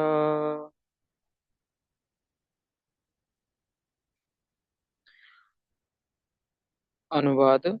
जो भोजन सात्विक व्यक्तियों को प्रिय होता है वह आयु बढ़ाने वाला, जीवन को शुद्ध करने वाला तथा बल, स्वास्थ्य, सुख तथा तृप्ति प्रदान करने वाला होता है। ऐसा भोजन रसमय, स्निग्ध, स्वास्थ्यप्रद तथा हृदय को भाने वाला होता है। 9वां। कटु अम्ल लवणाश्रुत्य तीक्ष्ण रुक्ष वेदाहिना आहारा राजसस्येष्टा दुख शोकामय प्रदा। अनुवाद। अत्यधिक तिक्त, खट्टे, नमकीन, गरम, चटपटे, शुष्क और जलन उत्पन्न करने वाले भोजन रजोगुणी व्यक्तियों को प्रिय होते हैं। ऐसे भोजन दुख, शोक तथा रोग उत्पन्न करने वाले होते हैं। श्लोक 10। यातयामगतरसं भूति पर्युषितं च यत् उच्छिष्टमपि चामेध्यं भोजनं तामसप्रियम्। कोई भक्त हरे पढ़ कृष्णा। सकता है? यस माता जी प्रभु जी पढ़िए। मैं पढ़ूं क्या? हाँ अरे पढ़िए माता जी। यस। स्क्रीन पे नहीं दिख रहा है। स्क्रीन आज नहीं दिखेगा। ओ, आपके पास बुक है? नहीं मैं प्रभु जी पढ़ती मेरा पढ़ है तो वो अभी नहीं है, हाँ मैं बाहर हूँ। ठीक मैं है पढ़ती। कोई। ठीक है ठीक है। खाने से 3 घंटे पूर्व पकाया गया स्वादहीन, वियोजित एवं सड़ा, झूठा तथा अस्पष्ट आ, वस्तुओं से युक्त भोजन उन लोगों को प्रिय होता है जो तामसी होते हैं। आहार भोजन का उद्देश्य आयु को बढ़ाना, मस्तिष्क को शुद्ध करना तथा शरीर को शक्ति पहुंचाना है। इसका यही एकमात्र उद्देश्य है। प्राचीन काल में विद्यमान पुरुष ऐसे भोजन चुनते थे जो स्वस्थ तथा आयु को बढ़ाने वाले हो, यथा दूध के व्यंजन, चीनी, चावल, गेहूं, फल तथा तरकारियां। ये भोजन सतोगुण व्यक्तियों को अत्यंत प्रिय होते हैं। अन्य कुछ पदार्थ जैसे भुना मक्का तथा गुड़ स्वयं रुचिकर ना होते हुए भी दूध या अन्य पदार्थों के साथ मिलने पर स्वादिष्ट हो जाते हैं, तब वे सात्विक हो जाते हैं। ये सारे भोजन स्वभाव से ही शुद्ध है। ये मांस तथा मदिरा जैसे अस्पर्श पदार्थों से सर्वथा भिन्न है। 8वें श्लोक में जिन स्निग्ध चिकने पदार्थों का उल्लेख है उनका पशु वध से प्राप्त चर्बी से कोई नाता नहीं होता। यह पशु चर्बी वसा दुग्ध के रूप में उपलब्ध है, जो समस्त भोजनों में परम चमत्कारी है। दुग्ध, मक्खन, पनीर तथा अन्य पदार्थों से जो पशु चर्बी मिलती है, उससे निर्दोष पशुओं के मारे जाने का प्रश्न नहीं उठता। यह केवल पाशविक मनोवृत्ति है, जिसके कारण पशुवध चला आ रहा है। आवश्यक चर्बी प्राप्त करने के लिए सुसंस्कृत विधि दूध से है। पशुवध तो अमानवीय है। मटर, दाल, दलिया आदि से प्रचुर मात्रा में प्रोटीन उपलब्ध होता है। जो राजस भोजन कटु, बहुत लवणीय या अत्यधिक गर्म चरपड़ा होता है, वो आमाशय की श्लेष्मता को घटाकर रोग उत्पन्न करते हैं। तामसी भोजन अनिवार्यतः बासी होता है। खाने से 3 घंटे पूर्व बना कोई भी भोजन भगवान को अर्पित प्रसादम को छोड़कर तामसी माना जाता है। बिगड़ने के कारण उससे दुर्गंध आती है, जिससे तामसी लोग प्राय आकृष्ट होते हैं, किंतु सात्विक पुरुष उससे मुख मोड़ लेते हैं। उच्छिष्ट झूठा भोजन उसी अवस्था में किया जा सकता है जब वो उस भोजन का एक अंश हो जो भगवान को अर्पित किया जा चुका हो, या कोई साधु पुरुष विशेष रूप से गुरु द्वारा ग्रहण किया जा चुका हो। अन्यथा ऐसा झूठा भोजन तामसी होता है और वह संदूषण या रोग को बढ़ाने वाला होता है।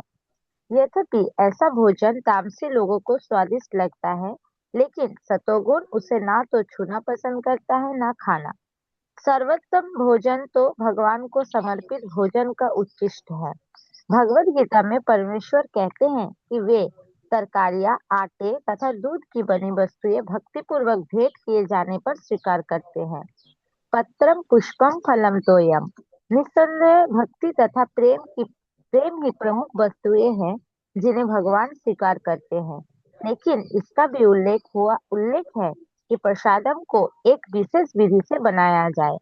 कोई भी भोजन जो शास्त्रीय ढंग से तैयार किया जाता है और भगवान को अर्पित किया जाता है, ग्रहण किए जा सकते हैं, भले ही वो कितने ही घंटे पूर्व क्यों ना तैयार किया हो, क्योंकि ऐसा भोजन दिव्य होता है। अतएव भोजन को रोगाणुरोधक, खाद्य तथा सभी मनुष्यों के लिए रुचिकर बनाने के लिए सर्वप्रथम भगवान को अर्पित करना चाहिए। हरे कृष्ण। प्रभु जी प्रणाम। धन्यवाद माता जी। तो यहाँ पर जैसे देखेंगे 8वें श्लोक से 10वें श्लोक तक, 8, 9 और 10, इसमें सतोगुणी, रजोगुणी तो तमोगुणी भोजन के बारे में बताया गया। तो मुख्यतः ये सतोगुणी है, उसमें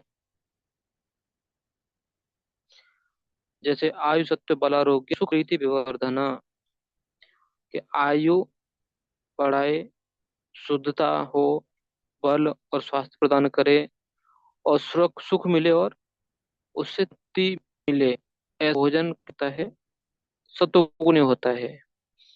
और ऐसा जो भोजन है वो रसमय, स्निग्ध, स्वास्थ्यप्रद और हृदय को अच्छा लगने वाला होता है, जो सतोगुणी लोगों को प्रिय होता है, ऐसा भी इधर बताते प्रभुपाद जी।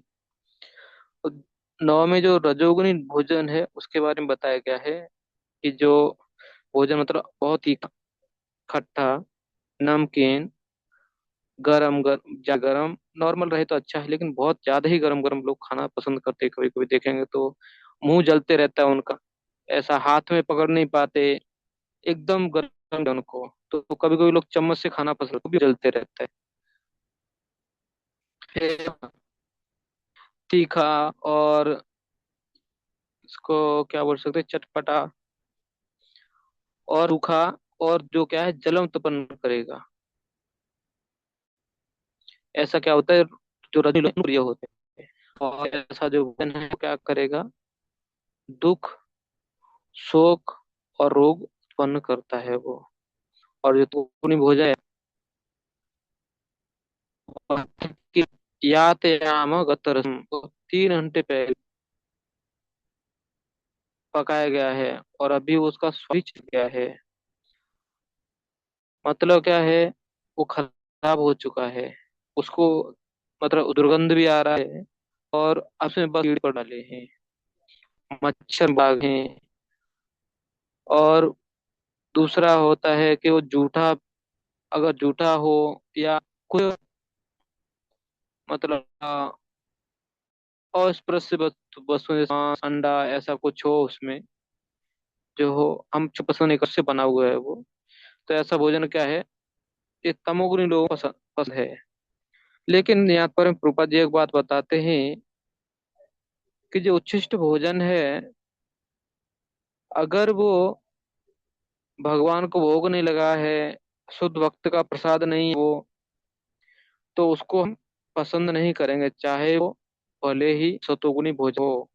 इसलिए हमें कभी भी ध्यान देना चाहिए कि शास्त्र बोलते हैं उसका सा ध्यान देना चाहिए। जैसे अभी, नहीं तो हम क्या सोचेंगे कि हम भी तो भगवान का उच्छिष्ट ही खाए हैं, तो ये भगवान का उच्चिष्ट है या गुरु महाराज का या शूद्रों का उच्चिष्ट, वो अलग होता है।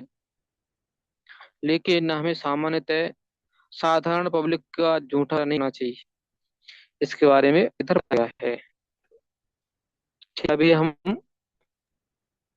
11वें श्लोक लेंगे। प्रभु जी, हरे कृष्णा। हरे यस। कृष्णा। प्रभु जी, एक क्वेश्चन है मेरा, पूछ सकती हूँ क्या?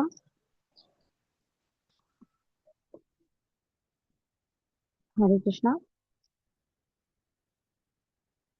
प्रभु जी, आपका आवाज नहीं आ रहा है, हरि बोल।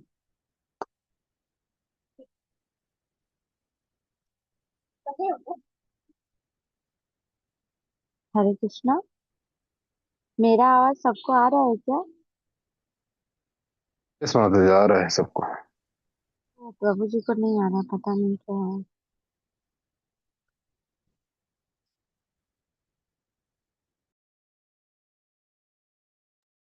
हरे कृष्णा। प्रभु जी, आपका आवाज आना बंद हो गया है।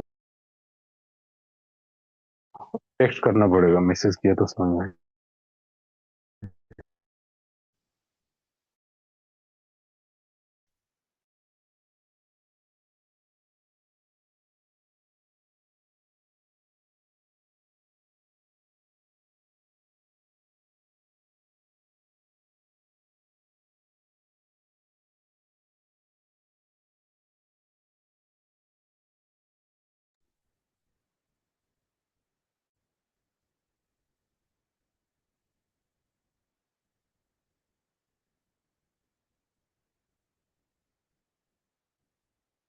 कृष्ण,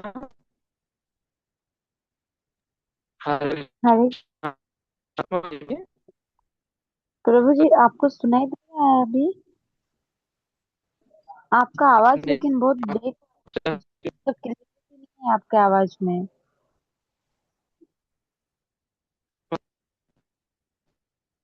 आपका वॉइस क्लियर नहीं आ रहा प्रभु जी।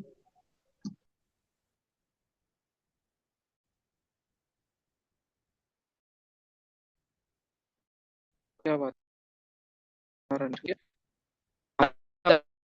कृष्ण कृष्ण, हरे राम, हरे जी, एकदम बहुत ब्रेक हो रहा है वॉइस, एकदम क्लियर नहीं आ रहा है। हाँ, क्या अभी देखिए? हाँ, अभी ठीक है प्रभु जी। ओके, बोलिए। अभी क्लियर। ओके प्रभु जी, मेरा क्वेश्चन था, यहाँ पर जैसे हम्म रजोगुण के बारे में बताया गया है कि उनको हम्म। खट्टीन, चटपटा। तो प्रभु जी, जो लोग डिवोटी हैं, वो स्पेशली हम्म मैं अपने बारे में बोल रही हूँ। प्रभु जी, मुझे ना ये हम्म चटपटा ये सब खाने में बहुत ज्यादा पसंद मतलब आता है। तो थोड़ा क्या हम्म। हम बोल सकते, भगवान को ऑफर करके भी नहीं ले सकते प्रभु जी, अगर इच्छा है तो?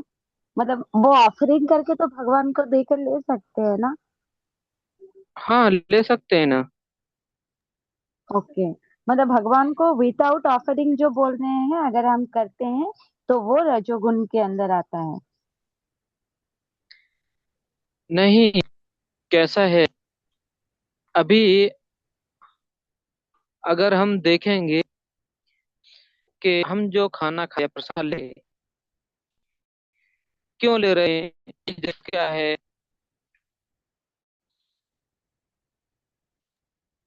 शरीर को ठीक रखने के लिए, ताकि हम भगवान का हाँ सेवा दे सके। हाँ, उसके लिए हम ये कर रहे हैं। लेकिन क्या हो जाता है कि बहुत लोग थे कि जी के लिए खाना चाहिए, लेकिन खाने के लिए रहना चाहिए। तो हो सकता है कि कभी कभी क्या होता है कि बचपन में जो खाते थे, फिर अभी इच्छाएं कुछ रहती हैं, तो ठीक है, भगवान को भोग लगाइए ये, लेकिन हमारा उद्देश्य भूलना नहीं चाहिए कि जो खा रहे हैं वो रजोगुनी है। वो क्या करेगा, हमें आगे दुख ही देने वाला है, रोग ही उत्पन्न करेगा। क्योंकि हम जितने मसाले ज्यादा खाएंगे, उससे क्या होगा, आगे समस्या होने वाली है। अभी जैसे हम देखा है आश्रम में या फिर जहाँ भी कैंप वगैरह रहता है, तो वहां पर जो भी सीनियर ब्रह्मचारी लोग आते हैं या सीनियर भक्त लोग आते हैं, वो लोग सिर्फ बॉयल करते हैं। सिर्फ उबाल के उनको दे दो, वो नमक भी नहीं पाते, कई बार तो नमक अपने हाथ से डाल के खा लेते हैं बस। सिर्फ बॉईल करके दे दो उनको। तो ये क्या हो जाता है कि अभी हो सकता है कि हम अभी एज में थोड़ा कम है और शरीर अच्छा है, दौड़ भाग करते रहें, तो शरीर उसको जा सकता है। लेकिन जैसे ही आगे उम्र बढ़ेगा, ये हमारे मतलब अपने आप ही आपको जो आ जाएगा कि शरीर के लिए तकलीफ देगा। तो जब तक खा सकते हैं तो खा सकते हैं, जब बड़े हो, बट डॉक्टर के पास जाके जाएंगे तो डॉक्टर बताएगा फिर कि ये बंद कर दो, तो बंद कर देना चाहिए, और क्या है। क्या विचार है आपका? प्रभु जी, मेरा विचार कुछ नहीं है। जितना भी इस्कॉन का हमारा संस्था भी है, हम देखते हैं प्रोग्राम वगैरह होता है, तो उसमें तो प्रभु जी मसाला भी होता है। पता नहीं, हाँ मतलब होता मैं है। तो होता ही है प्रभु जी, रिच होता ही है। हाँ होता है। तो हाँ हाँ, तो उसमें प्रसाद हम ले लेते हैं प्रभु जी। तो वही मैं बोल रही हूँ कि मतलब ये नहीं कि डेली वो हो रहा है, लेकिन कभी कभी ओकेजनली जैसा कुछ ओकेजन रहा तो हमको लगता है कि भगवान को अच्छा कुछ ऑफरिंग देना चाहिए, ऑफर करना चाहिए बनाकर। तो उसमें थोड़ा सा प्रभु जी रिच आ ही जाता है, थोड़ा तीखा आ ही जाता है। तो बस यही ये करना था, और कुछ नहीं। वो तो डेफिनेटली हेल्थ के लिए अच्छा नहीं होता है, हमें पता है, लेकिन मैं वही बोल रही हूँ, कभी कभी ऐसा हो जाता है प्रभु जी कि हम आ जाते हैं, मतलब ऐसे ले लेते हैं। ये देखो, आपने देखा है क्या, हम भगवान को हर रोज कौन सा भी इस्कॉन मंदिर रहेगा, 3 टाइम भगवान को बहुत रिच खिलाता है ना। भोग देखो आप, संध्या भोग हाँ ये देखो, मंगो को।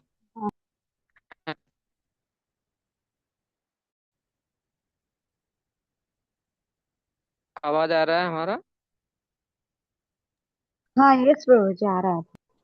हाँ, जैसे राजभोग देखेंगे, संध्या भोग देखेंगे, मंगल भोग देखेंगे, कितना अंश रहता है सिर्फ भगवान के लिए। लेकिन जब बच्चे आश्रम में जाएंगे तो वहां पर वही नमक कम मिलेगा, पोषक तत्व भी कम रहे। और तो ये मतलब कैसे, और साधारण जो ये रहा, कुछ फेस्टिवल रहा तो जनरल पब्लिक लेते हैं, तो जो उनको पसंद है उस पर बनाते हैं। तो ये कैसा होता है, जैसे आपने कई बार देखा होगा कि जैसे अभी पुराने लोग बोलते थे, घर में कुछ फेस्टिवल है, दूसरे घर में हुए हैं, और किसी की शादी पार्टी में आप गए, तो वहां पर इसे छोड़ देना चाहिए। जो भी यहाँ पर बताया जा रहा है, ये के लिए है, जब आप सामने तय आप घर में ने प्रसाद ले रहे हैं उस समय अलग बात है। लेकिन घर में भी फेस्टिवल है तो फेस्टिवल का हॉल रहता है, तो सबको अलग अलग व्यंजन बनाने देते हैं, उसमें अलग अलग बनाते हैं, तो उसका अलग होता है। तो ये कुछ फेस्टिवल और शादी पार्टी का या कुछ फेस्टिवल है उसका अलग।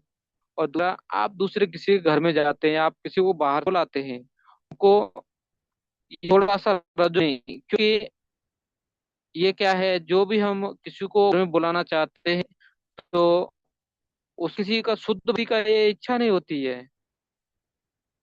जब देखेंगे गोस्वामी ने, सनातन गोस्वामी की क्या थी इच्छा, खीर बनाने की इच्छा की थी, लेकिन क्या वो हर रोज खीर खाते क्या? नहीं। नहीं।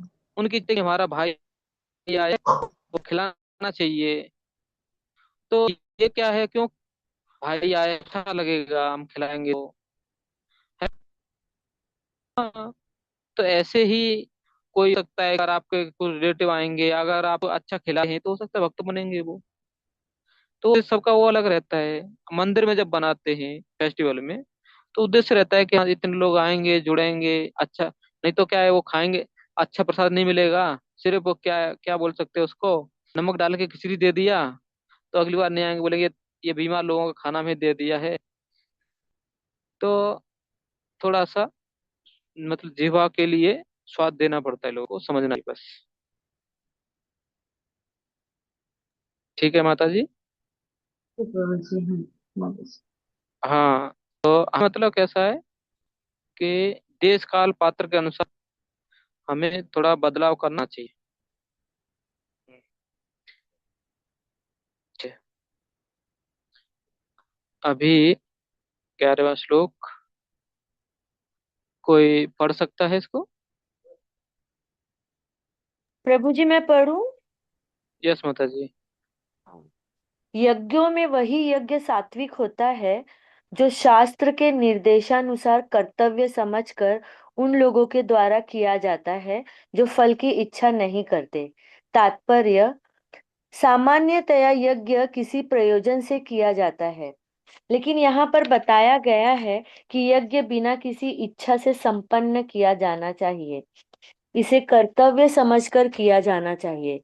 उदाहरणार्थ, मंदिरों या गिरजाघरों में मनाए जाने वाले अनुष्ठान सामान्यतया भौतिक लाभ को दृष्टि में रखकर किए जाते हैं, लेकिन यह सतोगुण में नहीं है। मनुष्य को चाहिए कि वह कर्तव्य मानकर मंदिर या गिरजाघर में जाए, श्री भगवान को नमस्कार करे और फूल तथा प्रसाद चढ़ाए। प्रत्येक व्यक्ति सोचता है कि केवल ईश्वर की पूजा करने के लिए मंदिर जाना व्यर्थ है, लेकिन शास्त्रों में आर्थिक लाभ के लिए पूजा करने का आदेश नहीं है। मनुष्य को चाहिए कि केवल अर्चा विग्रह को नमस्कार करने जाए। इससे मनुष्य सतोगुण को प्राप्त होगा। प्रत्येक सभ्य नागरिक का कर्तव्य है कि वह शास्त्रों के आदेशों का पालन करे और श्री भगवान को नमस्कार करे। हरे कृष्णा प्रभु जी। हरे कृष्ण। तो अभी हम एक से एक तीनों को, जैसे सात्विक, राजसिक और तामसिक, मतलब 11, 12 और 13, इसका चर्चा करेंगे। तो हम भी 12वां भी पढ़ते हैं और 13वां भी पढ़ लेंगे। विसंधाय तु फलम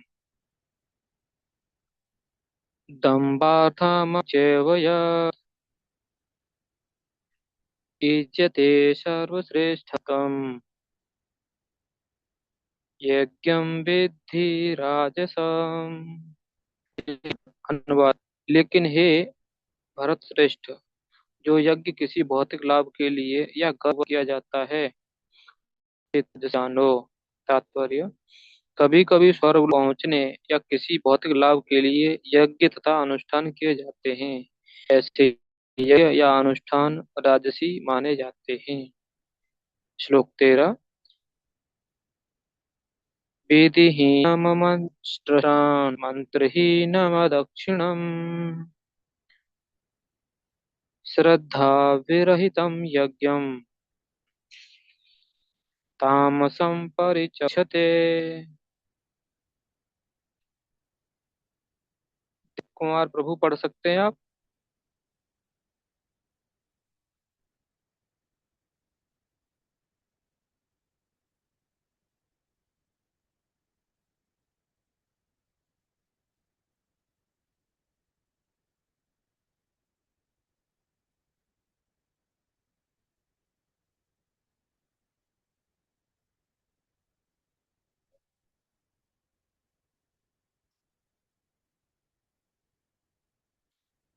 आपका माइक चालू नहीं हुआ, थोड़ा देख लीजिए।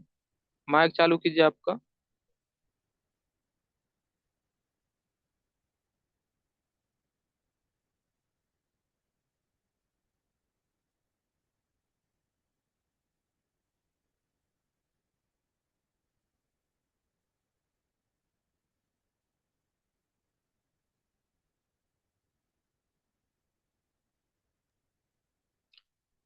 हरे कृष्ण प्रभु, दंडवत प्रणाम। दिलीप प्रभु ड्राइविंग सेवा में है प्रभु। नहीं, ठीक है, आप पढ़ लीजिए प्रभु फिर। महावीर ठाकुर प्रभु, आप हाँ पढ़ लीजिए। हाँ हो गया। हरे पढ़ो क्या प्रभु? हाँ, पढ़िए पढ़िए। 11 नंबर है ना? 14 number. 13 number, 14 number. 13 number, 13 number. 13 number, हाँ। हाँ 13 नंबर। जो यज्ञ शास्त्र के निर्देशों की अवहेलना करके प्रसाद वितरण किए बिना, वैदिक मंत्रों का उच्चारण किए बिना, पुरोहितों को दक्षिणा दिए बिना तथा श्रद्धा के बिना संपन्न किया जाता है, वह तामसी माना जाता है। तात्पर्य, तमोगुण में श्रद्धा वास्तव में अश्रद्धा है। कभी कभी लोग किसी देवता की पूजा धन अर्जित करने के लिए करते हैं और फिर वे इस धन को शास्त्र के निर्देशों की अवहेलना करके मनोरंजन में व्यय करते हैं। ऐसे धार्मिक अनुष्ठानों को सात्विक नहीं माना जाता है, ये तामसी होते हैं। इनमें तामसी प्रवृत्ति उत्पन्न होती है और मानव समाज को कोई लाभ नहीं पहुंचता। हरे कृष्ण प्रभु। धन्यवाद प्रभु। और कोई श्लोक है का? नहीं नहीं, अभी बताता हूँ आपको। ठीक है। तो यहाँ पर देखेंगे कि जो सात्विक थे उसमें कैसा है, उस शास्त्रों के निर्देश अनुसार किए जाते हैं और कर्तव्य समझ के किए जाते हैं और बिना किसी फल की इच्छा रखे किए जाते हैं। ये सात्विक यज्ञ होते हैं। लेकिन जो राजसी यज्ञ हैं, इनका उद्देश्य ही कुछ लाभ प्राप्त करना रहता है कि हमें ऐसा करना है, हमें ये मिल जाए, ऐसा हो जाए। जैसे कि आपने भी सुना होगा, महाराज दशरथ ने उत्कृष्ट यज्ञ किया था कि उनको पुत्र प्राप्त करने के लिए यज्ञ किया था। उनको पहले ये राजसी यज्ञ था, क्योंकि उनको पहले से ही पता है कि हमें पुत्र चाहिए, उसके लिए यज्ञ किया था। और कुछ ऐसे भी होते हैं सिर्फ गरु बस यज्ञ किया करते रहते हैं। जैसे आपने सुना होगा कि जब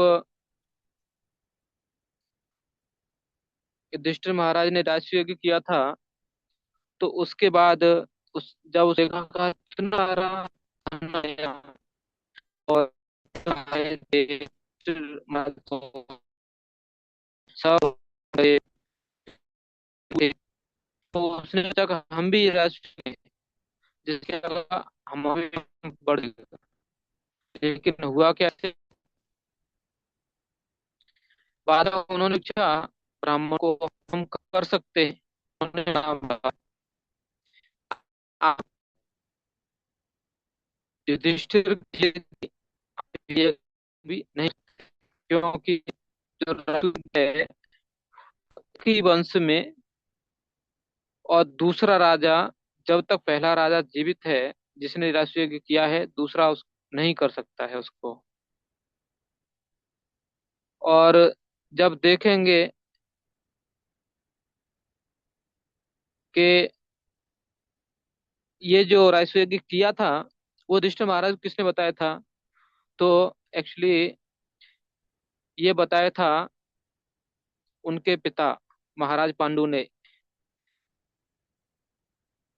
जो नारद मुनि थे, उनके द्वारा ये मैसेज आया था, संदेश आया था कि आपके पिता चाहते हैं कि आप राजसूय यज्ञ करो। इसलिए युधिष्ठिर महाराज ने वो राजसूय यज्ञ किया। लेकिन बाद में क्योंकि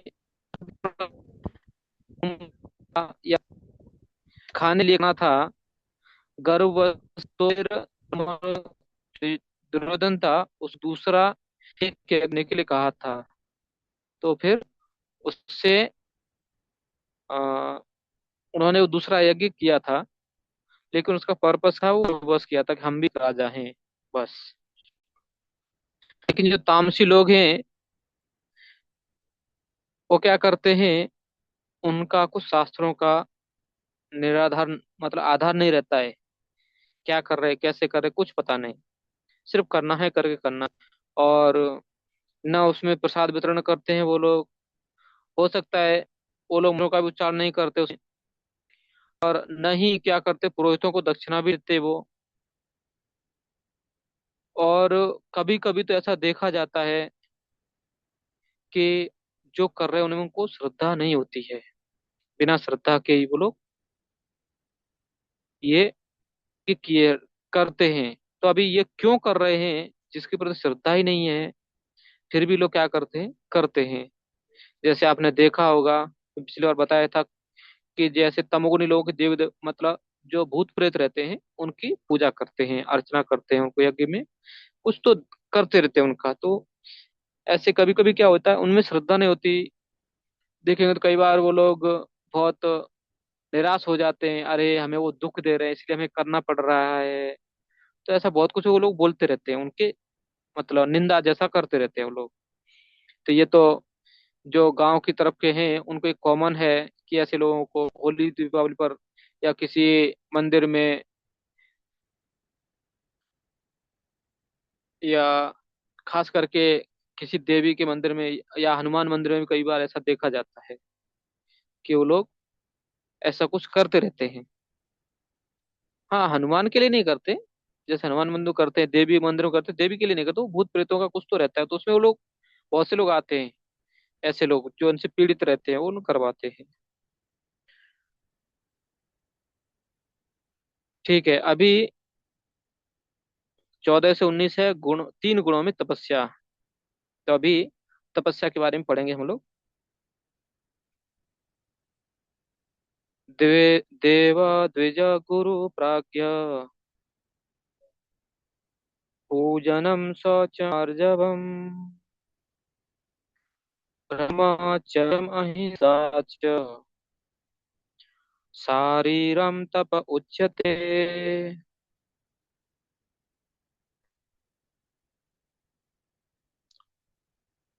कोई भक्त पढ़ सकता है?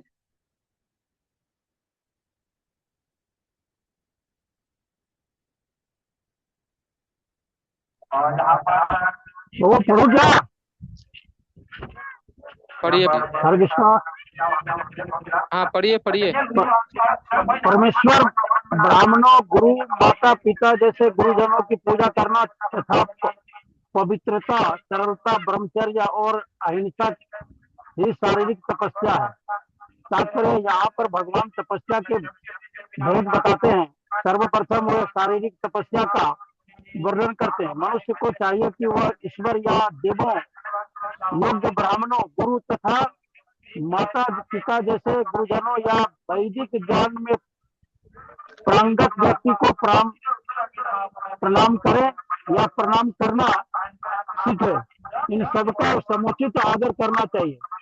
उसे चाहिए कि आंतरिक तथा बाह्य रूप में अपने को शुद्ध करने का अभ्यास करें और आचरण में सरल बनना सीखे। वह कोई ऐसा कार्य न करे जो शास्त्र सम्मत न हो। वह वैवाहिक जीवन के अतिरिक्त मैथुन में रत न हो, क्योंकि शास्त्रों में केवल विवाह में ही मैथुन की अनुमति है, अन्यथा नहीं। यह ब्रह्मचर्य कहलाता है। ये सब शारीरिक तपस्याएं हैं। हरे धन्यवाद कृष्ण जी, गुरु। धन्यवाद।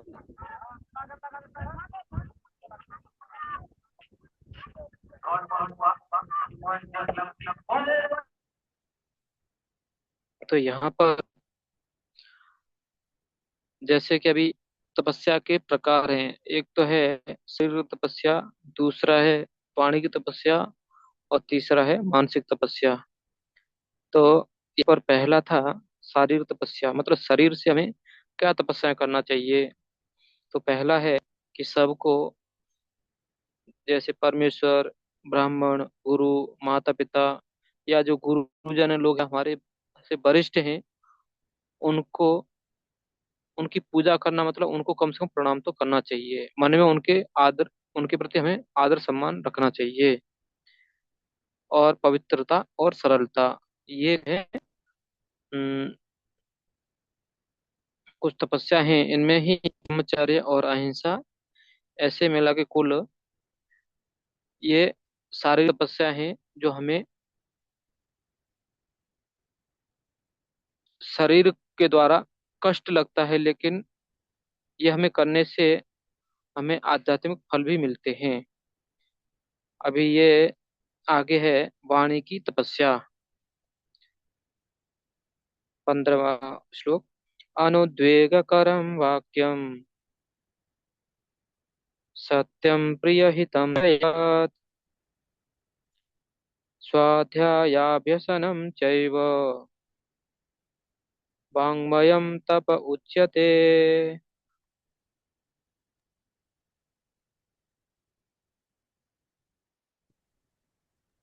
प्रभु जी कोई मैं वक्त पढ़ूं? पढ़ सकता है? यस माता जी। हरे कृष्णा। धन्यवाद प्रभु जी। सच्चे भाने वाले, हितकर तथा अन्यों को क्षुब्ध न करने वाले वाक्य बोलना और वैदिक साहित्य का नियमित पारायण करना, यही वाणी की तपस्या है। तात्पर्य श्रील प्रभुपाद जी द्वारा। मनुष्य को ऐसा नहीं बोलना चाहिए कि दूसरे के मन क्षुब्ध हो जाए।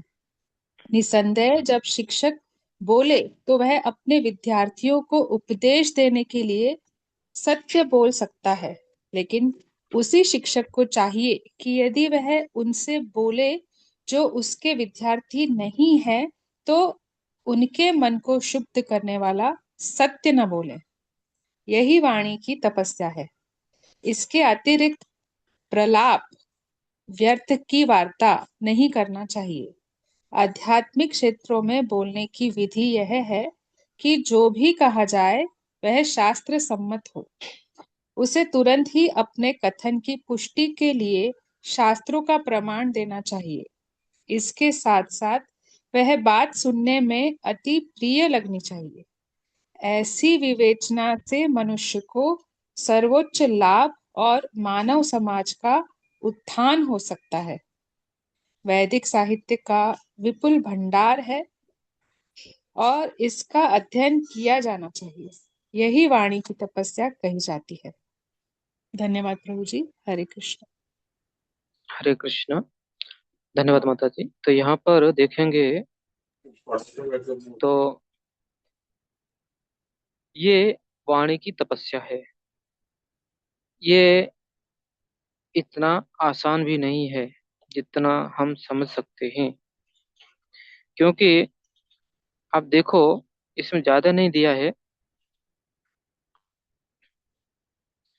पहला है कि दूसरे को उद्वेग नहीं होना चाहिए जो हम बोल रहे। दूसरा है सत्य बोलना चाहिए, प्रिय लगना चाहिए और उसके हित में होना चाहिए। तीन ही है। तो अगर आप कभी इस पर विचार करेंगे तो हो सकता है कि जो आप बोल रहे हैं उसमें से आधा बोलना बंद हो जाएगा।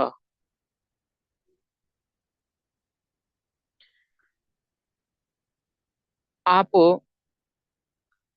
जस्ट विचार कीजिए, किसी के बारे में भी किसी वक्त से आप बात कर रहे हैं और ये तीन को पकड़ना है क्या। सत्य बात होना चाहिए, उसको अच्छी लगना चाहिए और उसके हित में होना चाहिए, और उसको उद्वेग, मतलब आप बात से उसको उद्वेग नहीं आना चाहिए, वो विचलित नहीं होना चाहिए। तो ये आपको हो सकता है कि बहुत ही कम शब्द मिलेंगे या किसी बात से आप ऐसा किसी व्यक्ति को या भक्तों को ऐसा बोल पाएंगे जो ये चारों जो जो नियम हैं या जो सिद्धांत हैं आप पालन कर सकें। क्योंकि जो सत्य रहेगा वो सामने वाले को कड़वा लगेगा, मतलब वो उससे क्षुब्ध हो जाएगा। ठीक है, सत्य है, उसको अच्छा भी लग रहा है, लेकिन उसके हित में नहीं होगा वो। ठीक है, उसके हित में है, सत्य भी आप बोल रहे हैं, लेकिन क्या होगा, उसको अच्छा नहीं लगेगा वो। तो ये जो वाणी की तपस्या है, इतना बोलना मतलब क्या है, जो सेवा है उतना ही बोलो बस, और वो भी बहुत नम्रता से कि उसको प्रिय लगे। कम से कम हमारी बात से नहीं, हमारे व्यवहार से तो प्रसन्न हो जाए वो। तो ये क्या है, ये वाणी की तपस्या कितना कठिन है। नहीं तो हम लोग कुछ भी और क्या क्या नहीं बोल देते पता नहीं।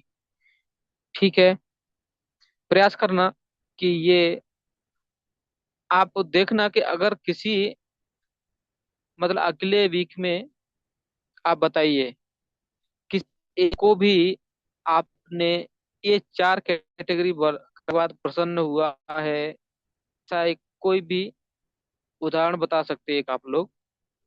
ठीक है, सच्चा भी, सत्य भी बात होना चाहिए उसके, उसको अच्छी लगना चाहिए सामने वाले को, उसके हित के लिए सही होना चाहिए, और इससे क्या है, वो क्षुब्ध न हुआ हो आपके बोलने से। ठीक है, तो ये आप थोड़ा सा ट्राई करके देखना कि वाणी की तपस्या क्या है, हो सकता है आपको समझ में आ जाएगा। ठीक है, हम लोग अभी एक और लेते हैं, 16वां श्लोक। मनः प्रसाद सौम्यत्वम् मौनमात्म विनिग्रह भाव संशुद्धिरित्येतत् तपो मानस उच्यते। ठीक है, कोई वक्त पढ़ सकते हरे कृष्णा। हैं? ये प्रभु जी सही मैं पढ़िए। पढ़ती हूँ। हाँ। तथा संतोष, सरलता, गंभीरता, आत्मसंयम एवं जीवन की शुद्धि, ये मन की तपस्या है। मन को सम्मित बनाने का अर्थ है उसे इंद्रिय तृप्ति से विलग करना। उसे इस तरह प्रशिक्षित किया जाना चाहिए जिससे वो सदैव परोपकार के विषय में सोचे। मन के लिए सर्वोत्तम प्रशिक्षण विचारों की श्रेष्ठता है। मनुष्य को कृष्ण भावनामृत से विचलित नहीं होना चाहिए और इंद्रिय भोग से सदैव बचना चाहिए। अपने स्वभाव को शुद्ध बनाना कृष्ण भावामृत होना होना है। इंद्रिय भोग के विचारों से मन को अलग रख करके ही मन की तुष्टि प्राप्ति की जा सकती है। हम इंद्रिय भोग के बारे में जितना सोचते हैं उतना ही मन अतृप्त होता जाता है। इस वर्तमान युग में हम मन को व्यर्थ ही अनेक प्रकार के इंद्रिय तृप्तियों के साधनों में लगाए रखते हैं जिससे मन संतुष्ट नहीं हो पाता। अतएव सर्वश्रेष्ठ विधि है कि मन को वैदिक साहित्य की ओर मोड़ा जाए, क्योंकि यह संतोष प्रदान करने वाली कहानियों से भरा है। यथा पुराण तथा महाभारत, कोई भी इस ज्ञान का लाभ उठाकर शुद्ध हो सकता है। मन को छल कपट से मुक्त होना चाहिए तथा मनुष्य को सबके कल्याण हित के विषय में सोचना चाहिए। मौन गंभीरता का अर्थ है कि मनुष्य निरंतर आत्म साक्षात्कार के विषय में सोचते रहें। कृष्ण भावना भावित व्यक्ति पूर्ण मौन इस दृष्टि से धारण किए रहते हैं। मन निग्रह का अर्थ है मन को इंद्रिय भोग से पृथक करना। मनुष्य को अपने व्यवहार में निष्कपट होना चाहिए और इस तरह उसे अपने जीवन भाव को शुद्ध बनाना चाहिए। ये सब गुण मन की तपस्या के अंतर्गत आते हैं। हरे कृष्णा प्रभु जी पर। धन्यवाद जी। तो यहाँ पर एक और ये था जो पिछले श्लोक में, तो वाणी प्रस्ताव उसमें कि हम किसी को उसको डांटते हैं, अपना शिष्य को या खुद को, और हम बार किसी को डांट नहीं सकते और डांट भी नहीं चाहिए। किसी गुरु का शिष्य है, फिर जो हमारा काउंसलिंग है, हमसे मार्गदर्शन ले रहा है, उसको हमें डांटना नहीं चाहिए। लेकिन हम लोग कभी कभी देखो उल्टा हो जाता है, हम अपने जो काउंसलिंग है या फिर जो पुत्र है उसको डांटे, दूसरों को डांटना चालू कर देते हैं। तो ये थोड़ा सा हमें अपने जीवन को बदलाना चाहिए। क्योंकि सामान्यतः है, हो सकता आप लोग शुद्ध भक्त हैं तो ऐसा नहीं करते होंगे, लेकिन भी ये सामान्यतः देखा जाता है। इसमें मन की तपस्या क्या है? तो पहला था संतोष और सरलता। ये कपट भाव से रहित होना चाहिए। हम लोग क्या बोलते हैं कि कुछ अलग है और पीछे कुछ अलग है, ऐसा नहीं होना चाहिए। गंभीरता मतलब मौन, हमें जितना हो सके मौन रहने का प्रयास करना चाहिए। आत्म संयम और हृदय बुद्धि, ये क्या है? मन की तपस्याएं हैं। और दूसरा बताते हैं कि प्रभुपाद बताते हैं कि अनावश्यक से को दूर रखें और अपने को ऐसा शिक्षण देते रहना चाहिए कि अगर उसको करने का मन, मतलब प्रयास करना चाहते हैं या कुछ करना ही है मन को, तो उसको भागवत, भगवद गीता, ये ग्रंथ पढ़ने या फिर जो कृष्ण भावार्थ ग्रंथ हैं उनको पढ़ने सुनने में लगाना चाहिए उनको। इसमें हमें अत्त लगाना चाहिए। ये कुछ चर्चाएं थी और अभी आगे हैं। तो आगे तीन गुणों में धन और तीनों गुणों में तपस्या, तो ये आगे है, तो ये लोग अगले वीक में चर्चा करेंगे। सबसे हरे कृष्ण कृष्ण कृष्ण हरे हरे, हरे राम राम राम हरे हरे। किसी को इसका टिप्पणी हरे कृष्णा करना है प्रभु जी, दंडवत प्रणाम। तो हरे कृष्णा प्रभु, दंडवत प्रणाम। हरे कृष्णा प्रभु जी।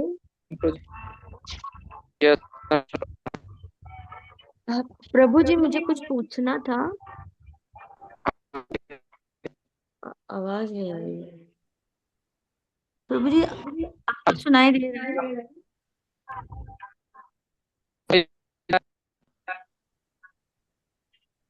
क्या खुशबू जरा सुना क्या? आवाज बंद कर। प्रभु जी आपकी आवाज नहीं आ रही है, हरि बोल। हरे हरे, हरे राम राम राम हरे। नहीं हमारा प्रभु जी, ब्रेक हो रही है प्रभु जी आवाज आपकी। हाँ, प्रभु जी नेक्स्ट क्लास में पूछ लेती हूँ।